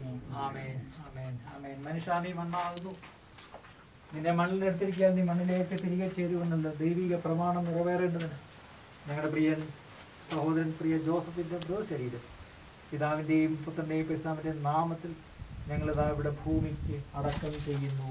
ഹല്ലേലൂയ. നീയോ സഹോദര പൊത്തുക കാലാവസാനത്തെങ്കിൽ നിന്റെ ഓഹരി പ്രാപിക്കുവാനായി നീ മടങ്ങി വരും. ഹല്ലേലൂയ. എല്ലാവരും സ്തോത്രം ചെയ്താൽ സ്തോത്രം സ്തോത്രം സ്തോത്രം സ്തോത്രം സ്തോത്രം സ്തോത്രം സ്തോത്രം സ്തോത്രം സ്തോത്രം സ്തോത്രം. പിതാവേ, ഞങ്ങൾ വീണ്ടും അങ്ങേക്ക് സ്തോത്രം ചെയ്യുന്നു. ഇതുവരെ നടത്തിയ എല്ലാ വഴികൾക്കായിട്ടും സ്തോത്രം ചെയ്യുന്നു. തുടർന്ന് ഞങ്ങൾ ഇപ്പോൾ അവിടെ പിരിഞ്ഞു പോകുന്നു. അവിടെ കർത്താവേ, പ്രത്യാശയോടെ ഞങ്ങൾ ഓരോരുത്തരും മുന്നോട്ട് ജീവിപ്പിച്ചു ഈ ഞങ്ങളുടെ മുമ്പിൽ കാണിച്ചു തന്ന നല്ല മാതൃകയെ ഓർത്ത് കർത്താവേ, ഞങ്ങളുടെ ജീവിതങ്ങൾ കർത്താവേ, ഈ ഭൂമിയിൽ ഞങ്ങൾ എന്തെല്ലാം നേടിയാലും ഞങ്ങൾ കർത്താവേ ഒരു ആത്മാവിനെ നേടിയാൽ അതാണ് കർത്താവേ ലോകത്തിലേക്ക് ഏറ്റവും വിലയുള്ളത്. ആ ബോധ്യം ഞങ്ങൾക്ക് എല്ലാം തരണമേ എന്നും പ്രാർത്ഥിക്കുന്നു. കുടുംബാംഗങ്ങളെ ഒന്നുകൂടെ ഞങ്ങളെ ഏൽപ്പിച്ച് പ്രാർത്ഥിക്കുന്നു. ആശ്വാസം കൊണ്ട് നിറയ്ക്കണമേപ്പ. എല്ലാ മഹത്വം അങ്ങേക്ക് തരുന്നപ്പ. യേശു ക്രിസ്തുവിന്റെ നാമത്തിൽ തന്നെ പിതാവേ. കർത്താവായ യേശു ക്രിസ്തുവിന്റെ കൃപയും പിതാവായ ദൈവത്തിന്റെ സ്നേഹവും ആശ്വസിച്ച് വഴിയടത്ത പരിശുദ്ധാത്മാൻ സംസർഗവും സഹവാസവും നാം ഇവരോട് വിശേഷാൽ ദുഃഖത്തിലിരിക്കുന്ന കുടുംബാംഗങ്ങൾ ഓരോരുത്തരോടുകൂടി കർത്താവായ യേശു ക്രിസ്തുവിന്റെ മടങ്ങി വരവരെയും ഉണ്ടായിരിക്കുമാറാകട്ടെ. പോലും നമുക്ക് ജയം തന്ന ദൈവത്തിന്റെ കരങ്ങളെ ഉയർത്തി ഹല്ലേലൂയ പറയാം. Hallelujah hallelujah hallelujah. നെറുകയിലൊടുവിൽ മുത്തുമ്പോൾ കരയരുതേ, നീ പിടയരുതേ. മൃതിതൻ പടികൾ കയറുമ്പോൾ തുണ തരണേ നിൻ പ്രാർത്ഥനയാ. സ്മൃതികളിൽ എന്നെ ചേർക്കേണേ, ഒരു പിടി മണ്ണിൽ പൊതിയുമ്പോൾ. ഒടുവിലെ യാത്രയ്ക്കായിന്ന് പ്രിയജനമേ ഞാൻ പോകുന്നു. മെഴുതിരിയേന്തും മാലാഖ മരണരഥത്തിൽ വന്നെത്തി. സ്നേഹം തന്നോരൻ പ്രിയരെ, ദേഹം വെടിയും നേരത്ത് മിശിഹാ തന്നുടെ നാമത്തിൽ നന്ദി പറഞ്ഞു മടങ്ങട്ടെ. നന്ദി പറഞ്ഞു മടങ്ങട്ടെ. നന്ദി പറഞ്ഞു മടങ്ങട്ടെ.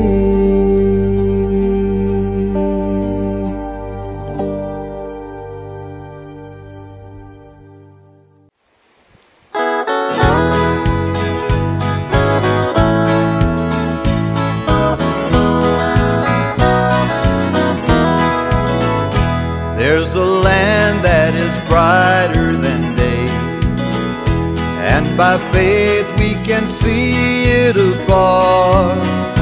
For the Father waits over the way to prepare us a dwelling place there.